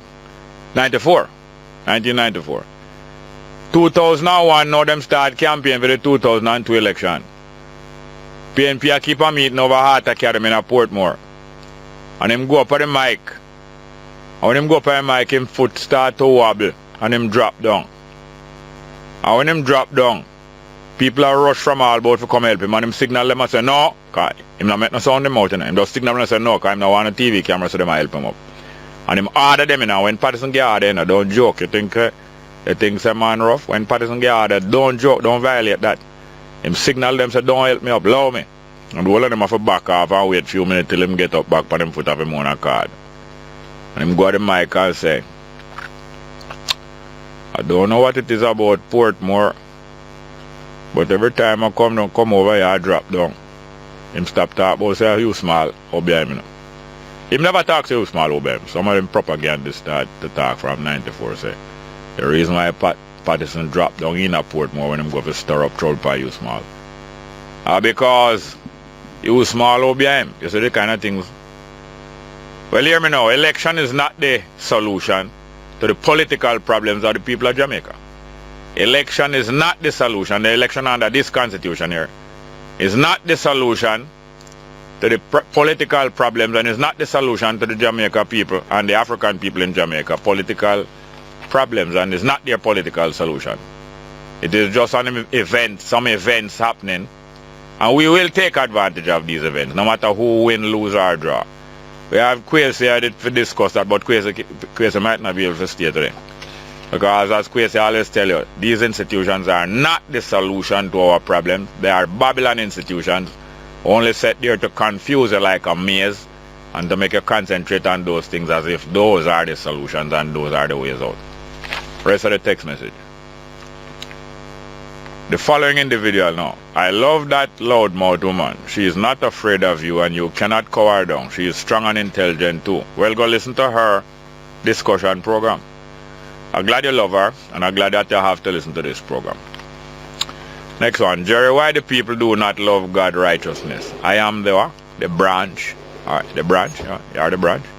Next one. Jerry, you go to Beijing, China. You don't even tell us how over they stay. Beijing turn crossway. And that's why I love Beijing too. Because Beijing turn crossway. Only for smoke. Only for smoke and pollution. But boy, me like how it turn crossway, Beijing. Thank you very much. Let's get back to the telephone. Good morning and welcome to Straight Up. Hello. Good morning, Mr. Small. How are you doing, ma'am? How are you this morning? Fine, thank you. Mr. Small, I have something to say to the board party. And especially the people that will call your program a morning time. Right? Sorry. They must understand themselves and know that we are all human. PMP and GLP. Then hold on. Human, we are not animal. And they must stop coming on the station and say who they no want from who they no want. All they must come on the station and do is explain how the country can grow, what them don't like, the downfallment, and what can do to build up the country. Mr. Small, I know when we go to polling station other day, I don't see 20 or 15 person in my age group. It's more 30, 20, and then age there. Majority young. Isn't that great? Isn't that great? Yes, sir.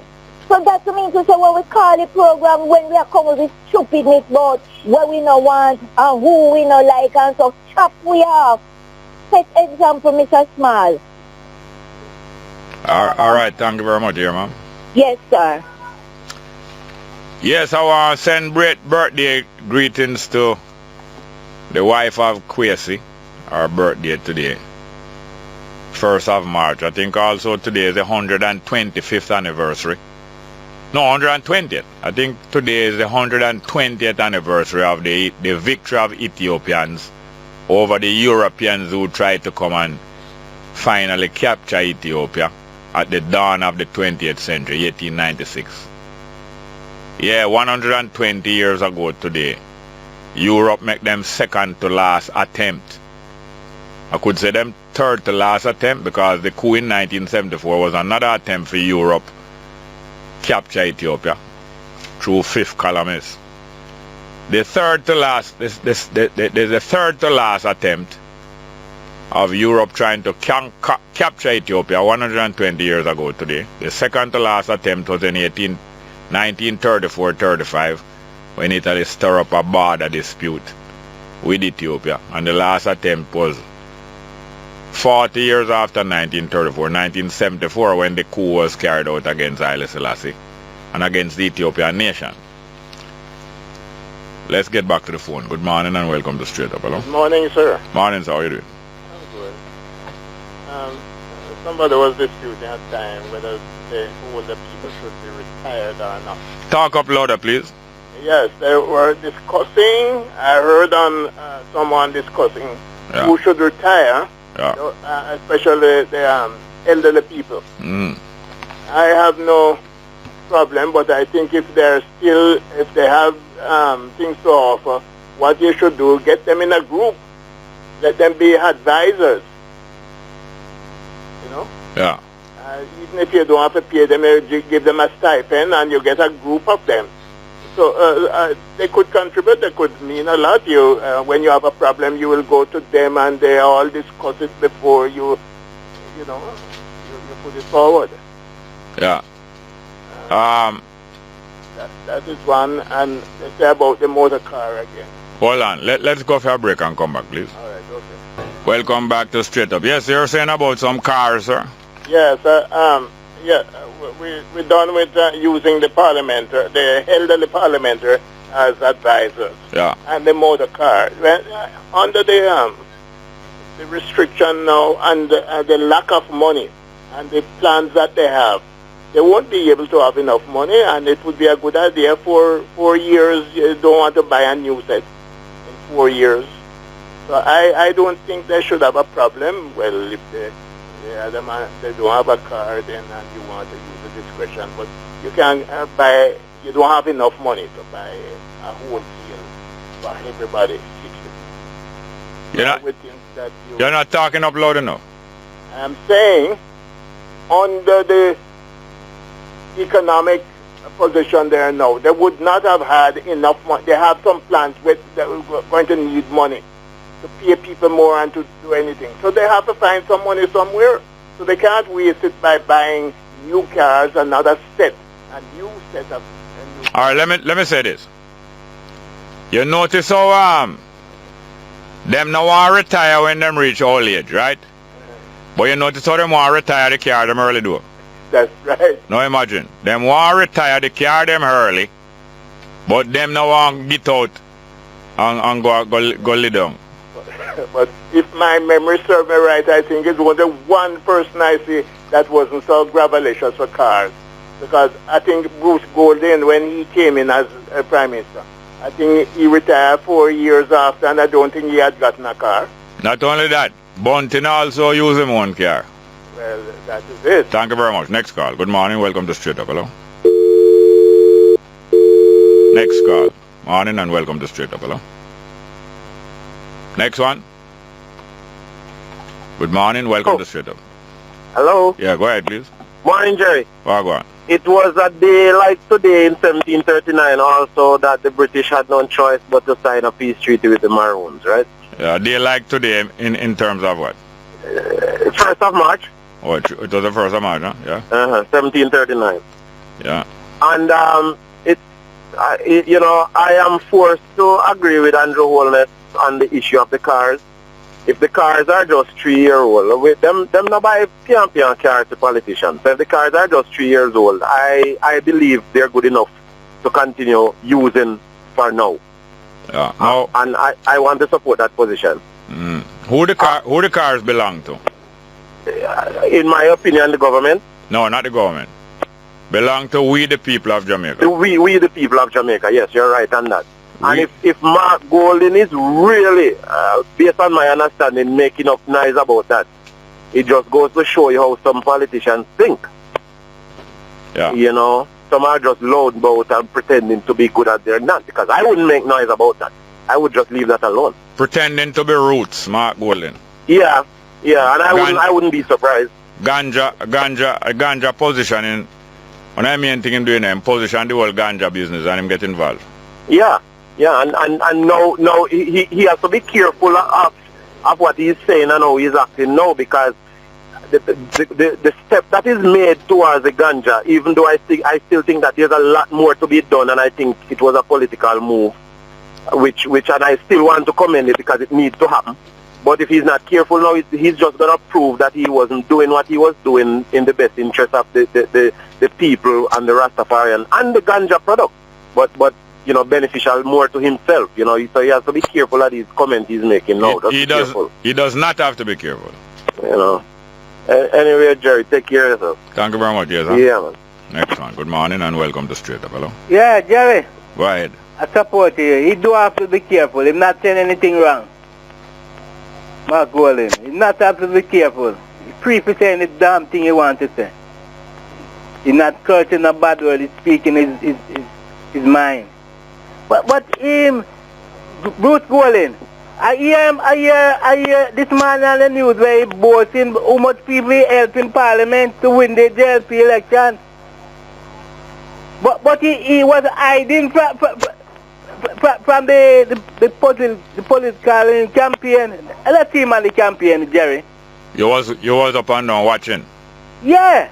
I think one of the campaign it was one of the rural area. But like that Sunday night at the halfway tree.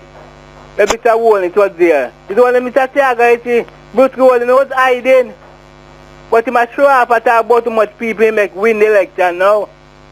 So you're happy with the election results? I don't business about them. I don't happy. You're not happy? I don't happy. But he wasn't on the campaign trail, Jamaica that he's supporting, you know. Don't talk about Golden now. We're talking about your happiness, you know. Happy for what? Nothing recently happened to make you happy? No, sir. What? Like what? Like how the election don't make me happy. What did I get? What make you? What? How the election affect you? It not give me 10 cents or 5 cents or $10. No, but differently. How it affect you? It not affect me. No. I sorry that the PNP not in power. You're sorry? Or yeah. The election make you sorry? Eh? The election make you sorry? It don't make me sorry, but I would have preferred the PNP in power. What you say about sorry a while ago? I say, I'm sorry, that. Yeah, then the election make you sorry? But really, I just alright as a Jamaican. But I say, when Mr. the former Prime Minister, Bruce Golden, was saying that he makes some of these MPs. No, you're stuck there. You're stuck. Let's go to another call. Should I didn't mind, should I come out and make you know that he was helping? Good morning and welcome to Straight Up. Hello? Oh boy, Listen.Bongo Jerry. Wagwan. Over there. I heard the news report a while ago on the station here saying that the minimum wage is supposed to take effect tomorrow. Yeah, the security guard. And minimum wage, but I think it should be today, the 1st of March. Yeah. You know? Yeah. What this ever saying that if you keep doing something over and over the same way, yeah, and expect to get a different result, why they call a person like that or a situation like that? Not really right. Insane. Yeah. That is what the minimum wage over the last 10 years has been doing. Because if you check it, the average increase over the last 10 years is just $500. Yeah. Average increase. Yeah. You know, and I am waiting to see what is this new administration coming in now, what they are going to really do. Because I heard Mr. Shaw made a commitment of initially putting on a $2,000 on the figure and then try to increase it over a period of time for it to be doubled. Yeah. But you know, we're waiting to see what that position is all about. And the FIFA elections, I see where they have also put in a young person. It's a Infantino. Giovanni Infantino, a relatively young man, like what, both basically he and Mr. Olness, both have the same age, same age group. I think it's for 42 or something like that. So hoping, watching and seeing, and hoping that both Jamaica and the FIFA can really work out and move on and go from strength to strength. Yeah, man. Make us see what go on, Bongo Jerry. Yeah. But anyway, I know that these two political parties, they are not the solution. They are not the political solution for the liberation of the people of Jamaica. But let us see how much them willing to respond to the majority of people. Thank you very much, yes, sir. Bless up, Bongo Jerry. Next one. Good morning. Welcome to Straight Up. Hello. Hello, Jerry. Welcome. Yeah, man. Yesterday, I not talk to you, man. Yeah. Me ask you about a possibility, I ask you, but me never get the time. Yeah. Me I say yesterday now, you see? Me want you to come up as a man because you tell me say you have one good friend up here. And me don't want you to come up here because I want somebody to listen to them where I listen to you for see you to and know you, Jerry, man. Yeah. So what is about that? But if I was going to visit anywhere, I wouldn't be discussing it on the air with no one. Okay. But you're going to visit though. But you're still a discuss. That's still discussion. No, but you're not going to talk the exact time, man. All right, we're going to go to our next call here. All right, nothing. Welcome back to Straight Up. I'm your host, Jerry Small. Good morning. Excuse me. Bongo Jerry. Welcome. Let's hello, man. Some more say artists again, a link again. Yeah. Yeah, man. Jerry, want to learn some more about this battle of Adwa, what them thing that today. I'm not too familiar with it, you know. It's easy to find out and read, but Italy attempted to come and capture Ethiopia in 1896. And the cousin of Menelik, the emperor at the time, Menelik, him cousin named Makwanen, the minister of war. Him lead the battle and march down Italy and run them out of Ethiopia. That Makwanen a Tafari father, Rastafari father. Yes, okay, Jerry. Yeah, man, I'm glad. Man, give thanks for that analysis, Jerry. Yeah, man. Yeah, so. But Jerry, the politics thing now cool off him and the people not support this thing. It's easy and they still don't know they can come up to regular life. Who not coming back to regular? The activists them, Jerry, I think the activists them would get debriefed by now and done the campaign, man. So why you worrying yourself about that? I'm not worried about it, Jerry. It's more entertaining to more together. No, it don't sound so. It sound like you're worried about it. No, Jerry, but I'm not talking. Anyway, 11 a.m. headline news. Here's Straight Up. All right. Welcome back to Straight Up for today. Today is Tuesday, the 1st of March. And I'm your host, Jerry Small. We're into the third hour of the program here. And I have not so much of a surprise, but a welcome surprise.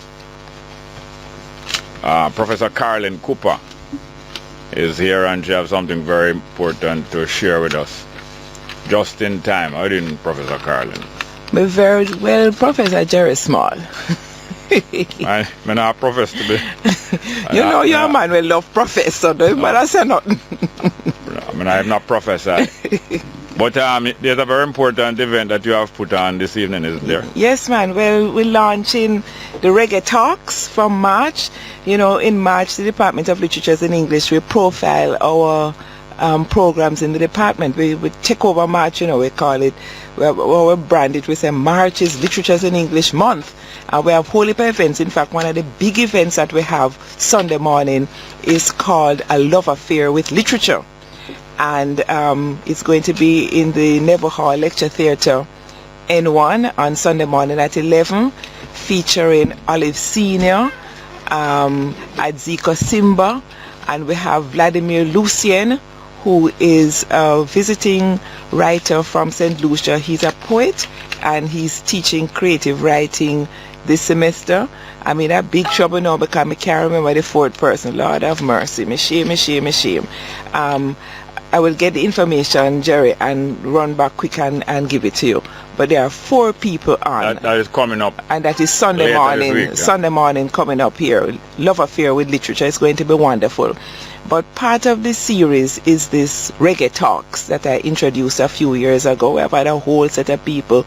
The Reggae Revival, the old-time artists, Protege, Janine, Chronic, Skabaka, Pyramid. We have had a whole set of them. And this year, we're going to have somebody bringing me the information. Yes, thank you. Mel Cook. Mel is the 4th person who will be on the program. And Mel is a brilliant poet. So those are the 4 people for Sunday morning. And the Reggae Talks kick off this afternoon, early evening at 6 o'clock with Muta Baruka. And Muta is going to be talking about the business of reggae poetry. Muta is one of our long-standing artists and really proud of the whole range of things he has done as a television presenter, radio presenter. Cutting Edge is classic. And so he will be starting off the series today at 6. Is going to be at the Medical Sciences faculty. It's in the Sir Kenneth Standard Lecture Theatre. That's a large lecture theatre. And of course the public is invited and admission is free, so that we hope will come. Next week we're going to have Bob Andy talking about stages on his journey. Queen Ifrika will be coming. Tanya Stevens. I haven't confirmed Oku Honora, but I'm hoping that Oku will be on the 15th. I have no proper contact for Oku, so if anybody out there hearing and know how to find Oku, just give a call to the English department, 927-2217, Department of Literatures in English, 927-2217, and leave the information for me, because Oku spoke when Professor Mervyn Morris launched his book on Louise Bennett, and Oku just never have enough time for talk, and I promise him, I said, Oku, I gotta bring it back on you one, I gotta talk. So this is the opportunity I want to bring back Oku, but I hope people will come out to hear Muta, because he's a very interesting person and he has very important insights to share with us. So hope you can come out to celebrate for the whole month of March, where we're going to be having these reggae talks. And talks also support the class that teach in reggae poetry. Tanya Stevens, for example, is one of the songwriters that we study in the course, so the students are all excited to hear her. I should start off my program with this man. You're joking? Yeah, man, she's powerful. And Babande again, I start off the course with Babande's I've Got to Go Back Home, looking at the theme of return in reggae music. The return, whether it's just from town to country or from Jamaica to Africa, but this idea of the return is so important that when Bob said this couldn't be my home, there must be someplace else, where we know that as Africans in the diaspora we're alienated from the homeland, but we have to make home where we find ourselves, no? So we look at Babande's lyrics. So I'm very happy that he's going to be here next week. So inviting everybody to come out and support the series. Every Tuesday at 6, Faculty of Medical Sciences, and I have to big up the faculty because we're doing this in conjunction with the faculty. I have to big up the dean of the faculty, because if it were not for him, we would not be there, because our faculty of humanities and education, we are very pauperized, and we really cannot. It's Professor Fletcher, we can't really afford big faculty of medical sciences lecture theatre, but he has very kindly given us the facility as their contribution to our reggae talks, and we really have to big up Professor Fletcher. Well, no, But by the way, I should say that our faculty is only pauperized economically, but we are very rich intellectually. I need to make that point. Well, no, as you had people like Louise Bennett and a few more before, who used to either self-publish or used to survive, but they mostly survive through other activities. But from the early 70s, I commend Muta Baruka, much like Bob Marley, because the people who managed to make a business and make something worthwhile pay for itself. I always commend them and make them know, say, if a poet or a writer can make poetry and writing pay for itself, instead of following the classic the classic image of the suffering artist, because this is the romantic image that people like to cultivate, that the artist is good but they suffer because art don't pay, so you have to have some big patron who give them money and give them somewhere to live on. But Muta Baruka and others, especially Muta Baruka in Jamaica and poetry, has shown that if you manage your affairs right, not only will you be able to let art and something like writing pay for itself, but you can live rather well and don't live below no standard of for no hand-to-mouth business. We're not no hand-to-mouth business. Yeah, man, Muta is a true cultural entrepreneur. So later I'm going to be talking on the business of reggae poetry. Reggae poetry, which is really the poetry of Jamaica that is wedded to music. And people will learn a lot from coming there. 6 o'clock this evening 6 o'clock. At the Medical Sciences Faculty, just off the Ring Road there, nearby the Norman Manley Law School and them kind of It's a big modern building that was built by the Chinese. Yeah, but they have several of them scattered right around. So we have one all done by Student Union, they're huge, where the Chinese are built. But anyway, 6 o'clock this evening. So that's Professor Carlin Cooper. And any further inquiries, you can call the department, 927-2217. Oku just give me a number about 6 weeks ago. Yeah. But I lost that number. If I look back in some book, I can't find it. But anybody contact Oku and make Oku know, say, We want him to come talk at the university. Professor Carlin Cooper and University need them number early for schedule something for the 15th of March. Yeah. All right, thank you very much, Professor Carlin. A pleasure as always, Jerry. Go on same way. Yeah, thank you very much. Thank you. Maybe later. All right, we get back to the telephone here now, straight up. Don't move. Good morning and welcome to Straight Up. Hello? Good morning and welcome to Straight Up. Hello? Next one, please. Good morning. Run the numbers to me there. Play back Tanya Stevens, like our professor mentioned Tanya Stevens. Yeah. It's just a pity that I will play our next one. Good morning and welcome back to Straight Up. Hello? Good morning, Jerry. Welcome. Yeah, man. Oh, you know, the Rasta better we know put more. How many years bring him up and tell him he must and tell him what I want, man. You must talk him to know him how he must treating people.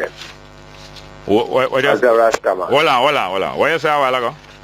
So the Rasta brother when him see it over Portmore there. Rasta. You not big him up. You should not big him up, you know, as a Rasta man. Which Rasta man win seat at Portmore? You know the Rasta brother they over Portmore they will win defeat. Him tell you that him a Rasta? What do you mean by look here, by you talking, me know who you are, you know, man. The man come out and say, look here, I will work with the people and let us have peace and love. Hold on. Hold on. Take me alone, he take all of us. Hold on. Him tell you that him a Rasta? You know Rasta, Jerry? Bongo Jerry. I say if that politician yes, he said that. Lie. In the Rasta. Alright, Jerry no Rasta. Hold on. Did that politician keep quiet. Did that politician tell you that him is a Rasta? Yes, I. When him tell you that? By the locks in carry. You lie. Are you trying? Alright, me lie then. Jerry's a Rasta. You hold on there. And not only that, you're turning him into a jackass in a lion skin. In what way? You want what to do you mean? Express it to me now. No, you want to turn him into a jackass in a lion skin. But I don't think that's what he want to be. Alright, let me go up on the other because you will cut me off and me have schedule time. Look here. No, hold on. You hold on. I hope you're going to give me my time, you know. You're not going to broke up this thing, you know. And make man look like an ass, you know. No, you don't look like an ass. You look like a lion, but it's because you have on a lion skin. But hear this now. Let me talk my friend. You wait. His name is Me not talk about the name. Not talking. You keep quiet, little. Stop the brain. His name is, I think his name is Orlando Terrelang. Him have on some dreadlocks, but I never hear him yet claim to be Rasta. But thank you very much. I'll call again soon.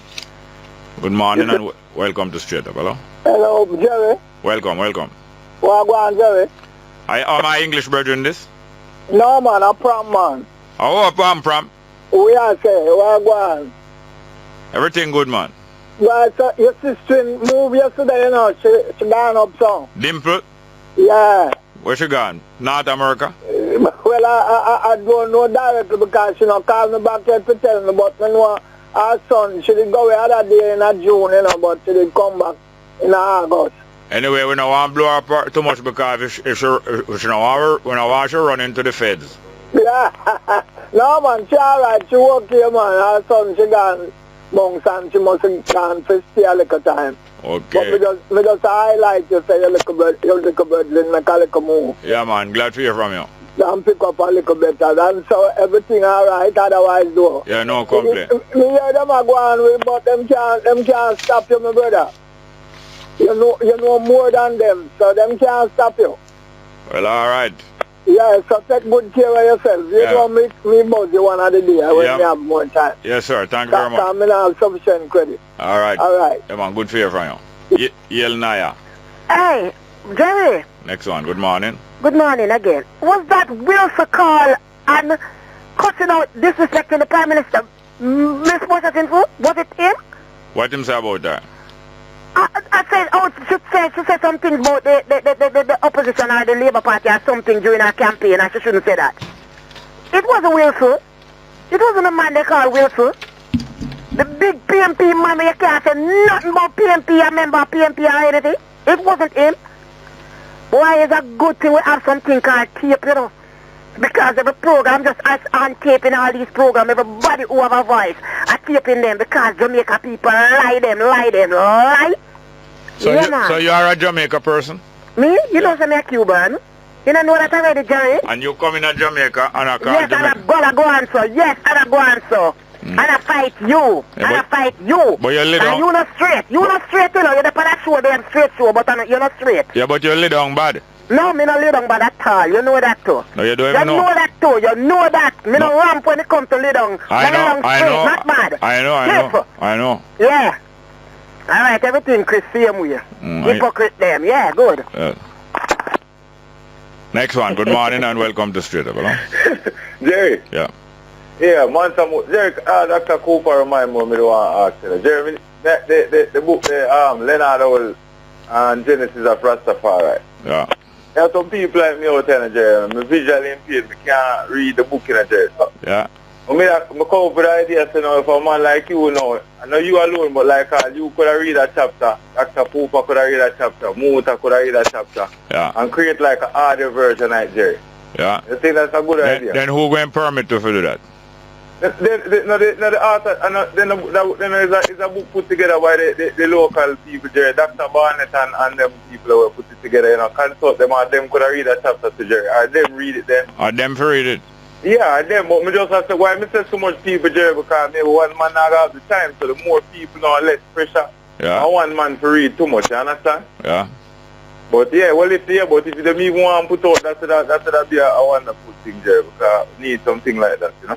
Yeah, that would be helpful. Yeah, man. Give thanks, Jerry. Thank you very much, yes, sir? Yeah. Next one. Good morning and welcome to Straight Up. Hello?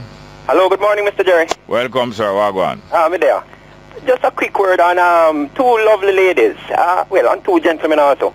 Yeah. Caroline Cooper. Just by coincidence, you have her in the studio there. Yeah. And she's one of my favorites on my chat. Yeah. So too is Marlene Mallow-Foot. Yeah. You know, both of them in my top 10.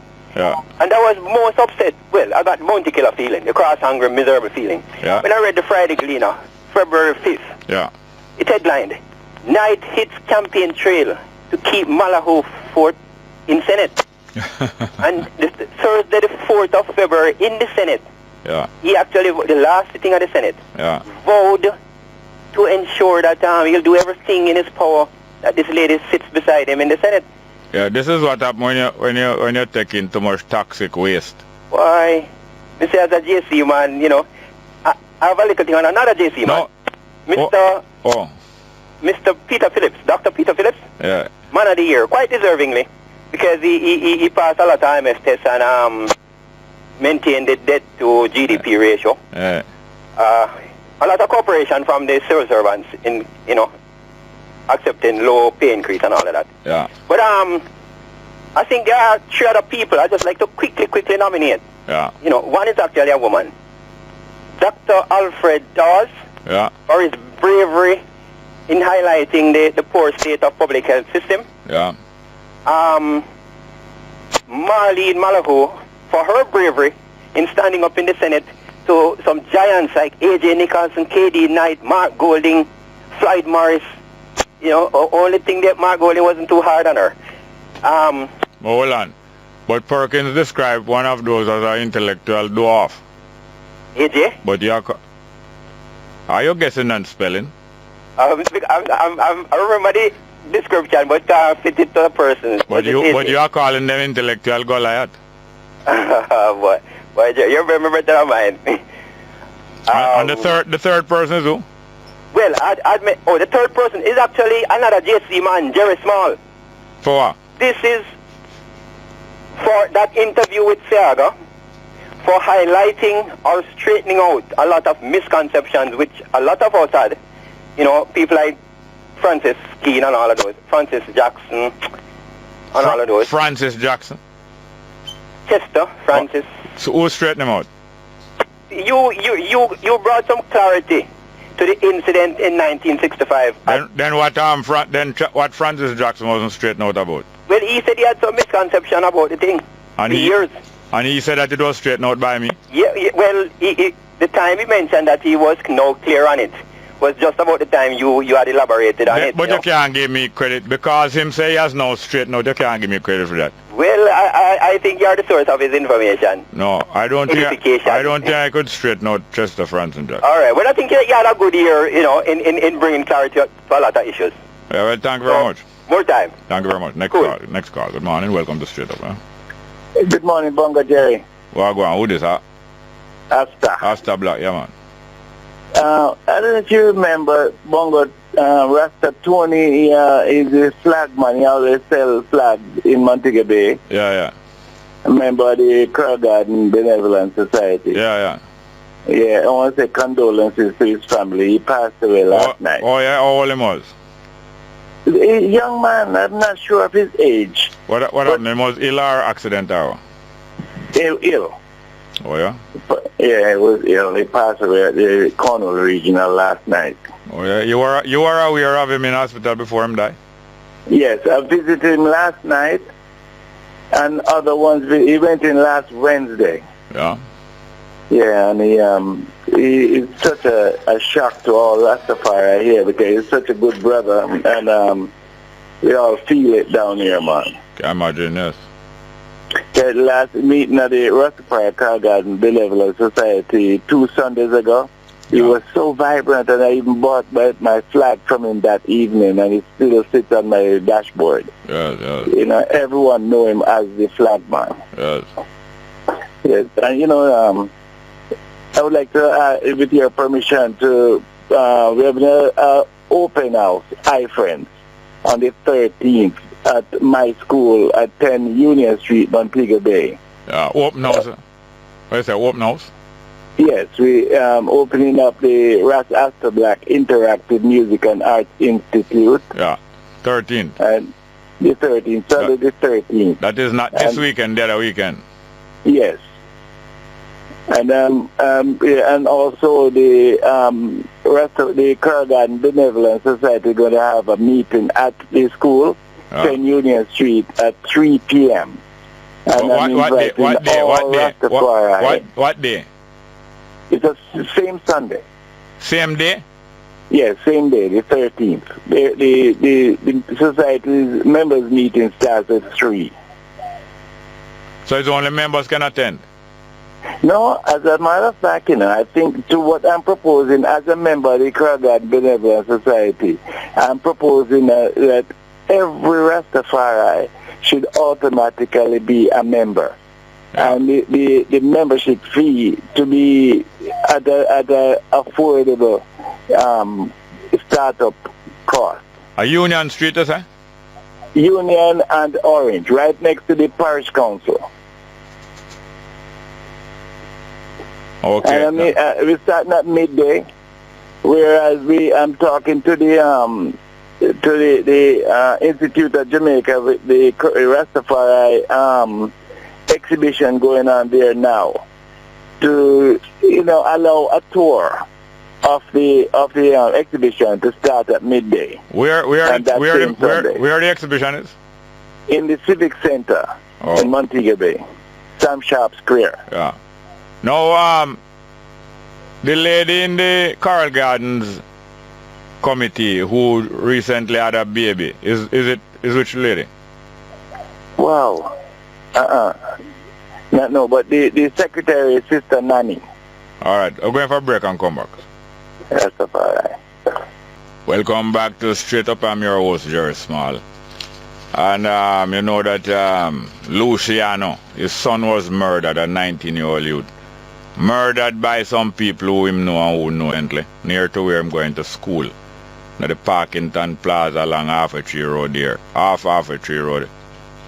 Luciano's son murdered. I remember that youth at 19. I remember in 2003, January, Rebel Salute, when Luciano and him youth, them including that youth, come on the stage, come perform a Rebel Salute. Little youth dressed in a military uniform.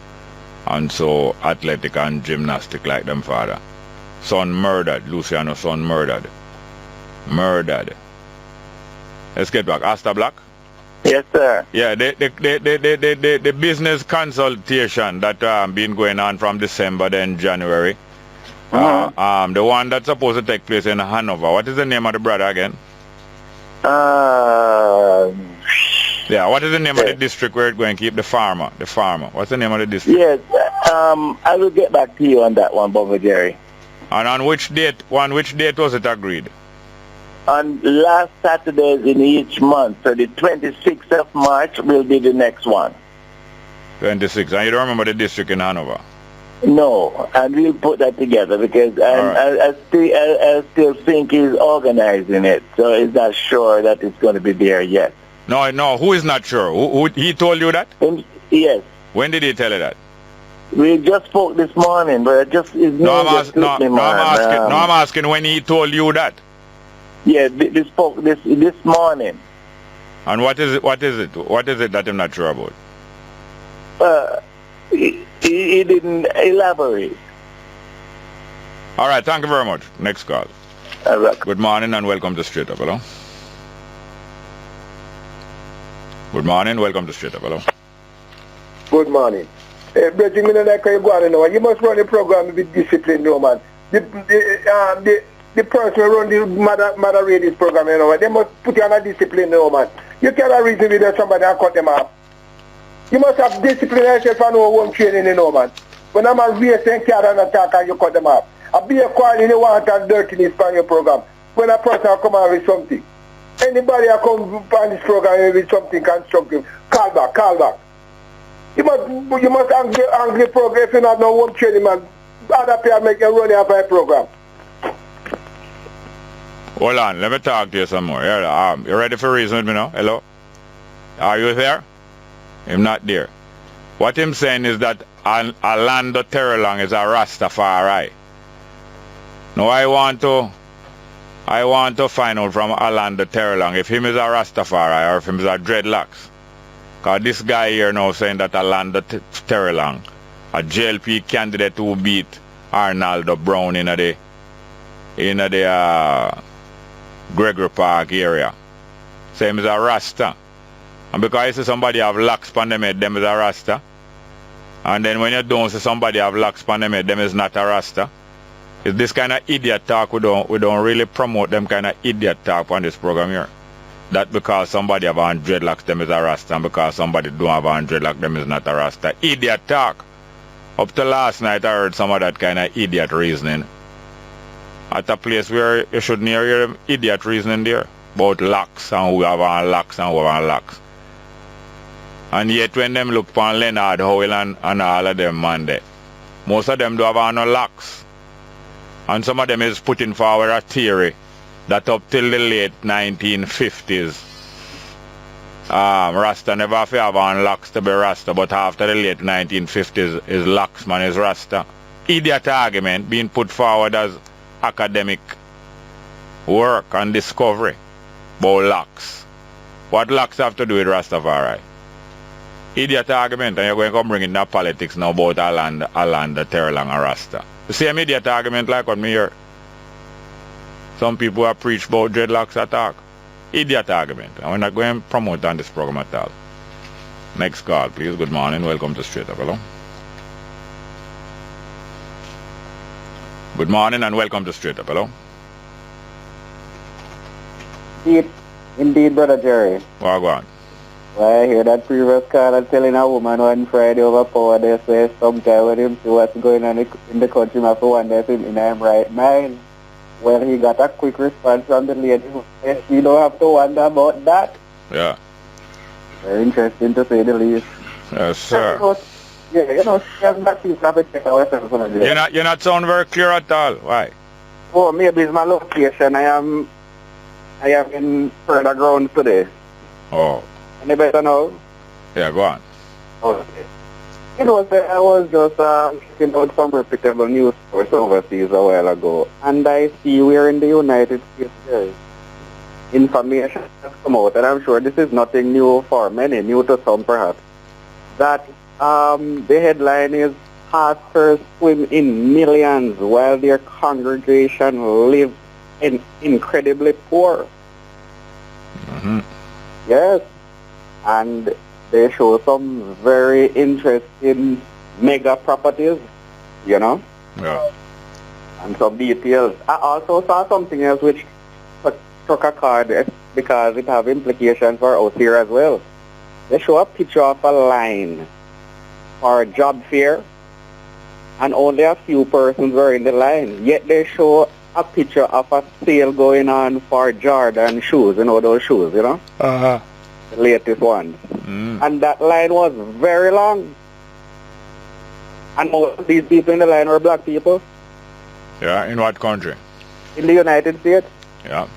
And yet at the job fair, the line was very short. Yeah. Well, we really need to check ourselves as black people, Jerry. Finally, I want to join in sending condolences to the messenger, you know? Luciano. Yes, and there is a horrible news coming out of St. Mary to where a teacher at the Hart School, I think it might be Port Maria Hart, was found stabbed to death by neighbors in his house. Yeah. Yes. I gather that the institution is in mourning now in his community. Remember down at the farm school in St. Mary, some killing went on down there, you know.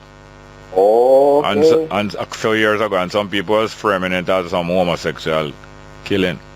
Oh, I see what you mean. And yes. other people was framing it another way. Yes, yes. Well, let's hope the investigation reveals you hear so the LGBT lobby I try put on pressure upon Jamaica over one youth in a mobile. What name Dwayne? Find Red Rat there for me, not Dwayne. Yeah. You have a music about Dwayne by Red Rat. A youth named Dwayne where dress up as a woman all the while and present himself as a woman. What the devil you saying to me? But you know about it, he went to a dance in Trelawney just a couple years ago. Oh, yes. And presented himself as a woman, and when the people who was dancing with him and rubbing up on him as a woman find out that is a male. Yes. Hell broke loose and he was killed. Yes. And this LGBT now want to blame Jamaica for that. What the devil you saying to me? You better beg them to find Cecile's song to him, say the girls them can't hot again because of the man them. Alright, thank you very much, yes sir. Indeed. Lord, me say, if you don't think Shelly and not the scandal, you don't hear nothing yet. This is when you're about doing, I'm on Shelly and it's not the same. We vexing up, because you are the man bad name. Welcome to Straight Up, hello? Welcome to Straight Up, hello? Yeah, Jerry. Go along. Yeah, I want to take condolence to that musician family where his son gets stabbed up in the Kingston there. The Luciana family, I want to take condolence.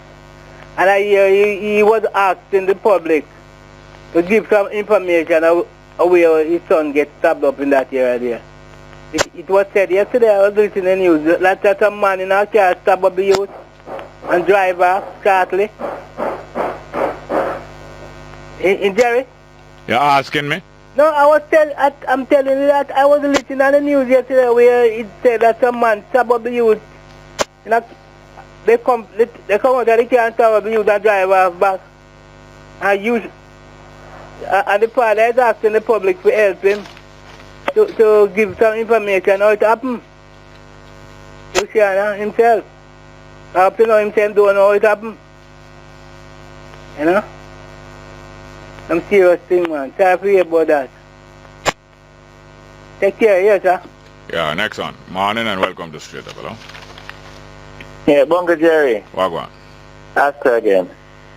The Rastafari is David Cook, a.k.a. Raskos, R-A-S-K-O-S. That's his Rasta name. I'm family name, go? His family name is Cook. Cook, okay. David Cook. Yeah. And the place is Saxham. S-A-X-H-A-M. Near Hanover. Yeah, near to where? Find out where it is near Green to. Island, I think. Okay, yes, I think I remember it. Yes. And I can give his number off air. Oh, no, I don't have it with me. That's sorry. Yeah, I'll give you his number later on. All right, thank you very much. I respect. Yes, sir. Next call. Good morning and welcome to Straight Up, hello? All right, how you do? Fine, thank you, man. Go ahead, man. Them don't know the difference between man with the ear hand, bald man, Yeah, ear hand. and religion. Yes. Them don't understand that, you know. Some understand, but some want to cloud it up. Okay, all right. Now, do they understand the difference between buggers and homosexuals? Yeah. Can a woman be a homosexualist? Yeah. Judgment. All right. And I hear you talk some things you don't really understand. They're not going to like it too tough, you know. Now, I called Moti one time, you see? Yeah. And Moti did interview Edward Thiago. Yeah. After I do, I'm radio, them still to tape everything. And what Mas Eddie did say about light burn. You see? I wonder if people hear sometime and not hear sometimes. So all the brother will come to it talk say, are you make Eddie whatever? Some question he asks and don't answer them. Yeah. I like how you go to the gentleman where the same will return. Oh, yes. And they over Portmore. Yeah, yeah. And by the way, I am more leading towards the People's National Party. You understand me? Yeah, yeah. Hello? Yes, yes. Okay. But if you're wrong, you're wrong. Yeah, yeah. Most people, like all your good friend Wilson, you know, everybody want to know him come on, so I ask him. Yeah, yeah. You see, I seen Mr. Inkling last night on the TV. And him say, more mad people than a Jamaica more than anywhere. Yeah, yeah. Yeah, right, Jerry.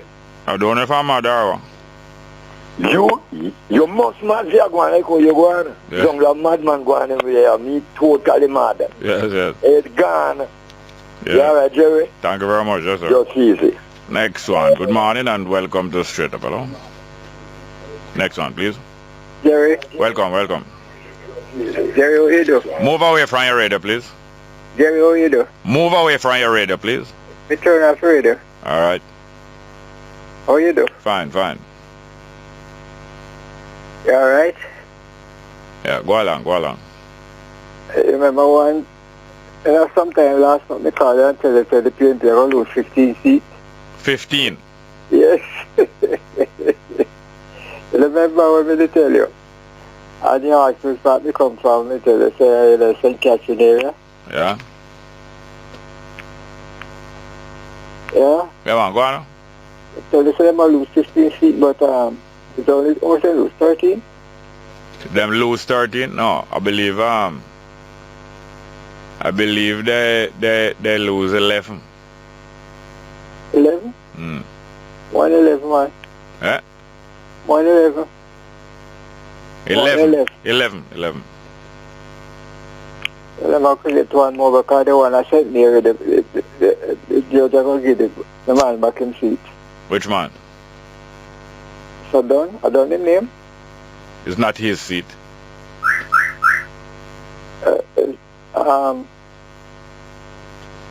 Represent the year, don't? No, there's a competition to represent the year. The competition don't done yet. Okay. There's a preliminary result, said doctor. Yes, that's what I'm saying. He's going to get back yeah. what was announced the other night. All right, look here, call again tomorrow early. Cause I have more than 2 calls. I only have time to take 2. But call again early tomorrow. Thank you very much. Yeah? Good morning. Welcome to Straight Up. Hello?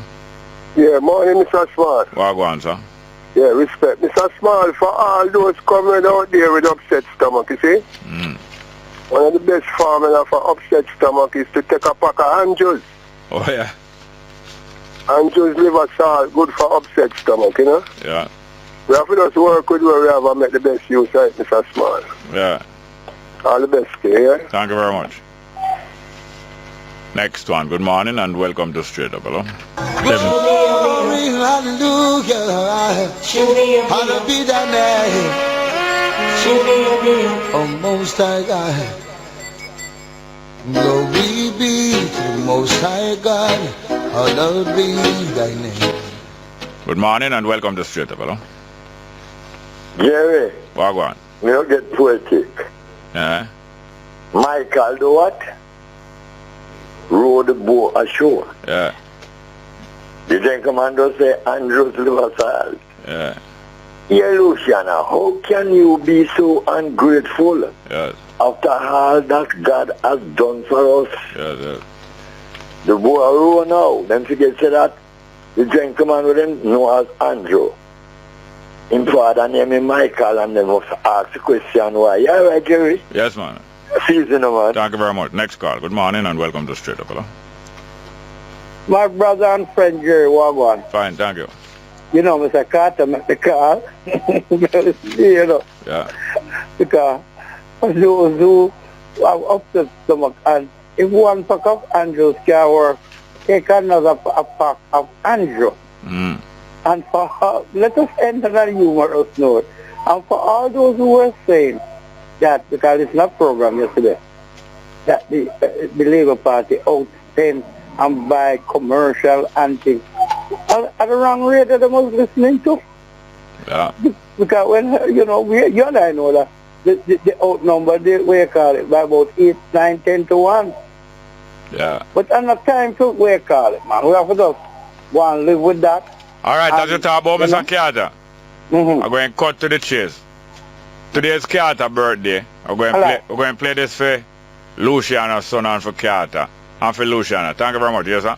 All right, man. But all the best. I also them, want to thank my producer, Tanya Richards, broadcast technician, production assistant, Shamar Brown, broadcast technician here in Stuart. We have some text message. Jerry, please play Sprinter Steer by Sugar Minot for the people who still won't accept the results. Next one.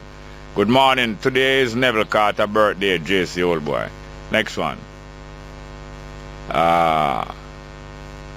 Jerry, that lady name who called a couple times today, she's talk fast and sound like a warrior. Yes. Well, let's get now to Luciano for Carter and for Luciano's son. Straight up.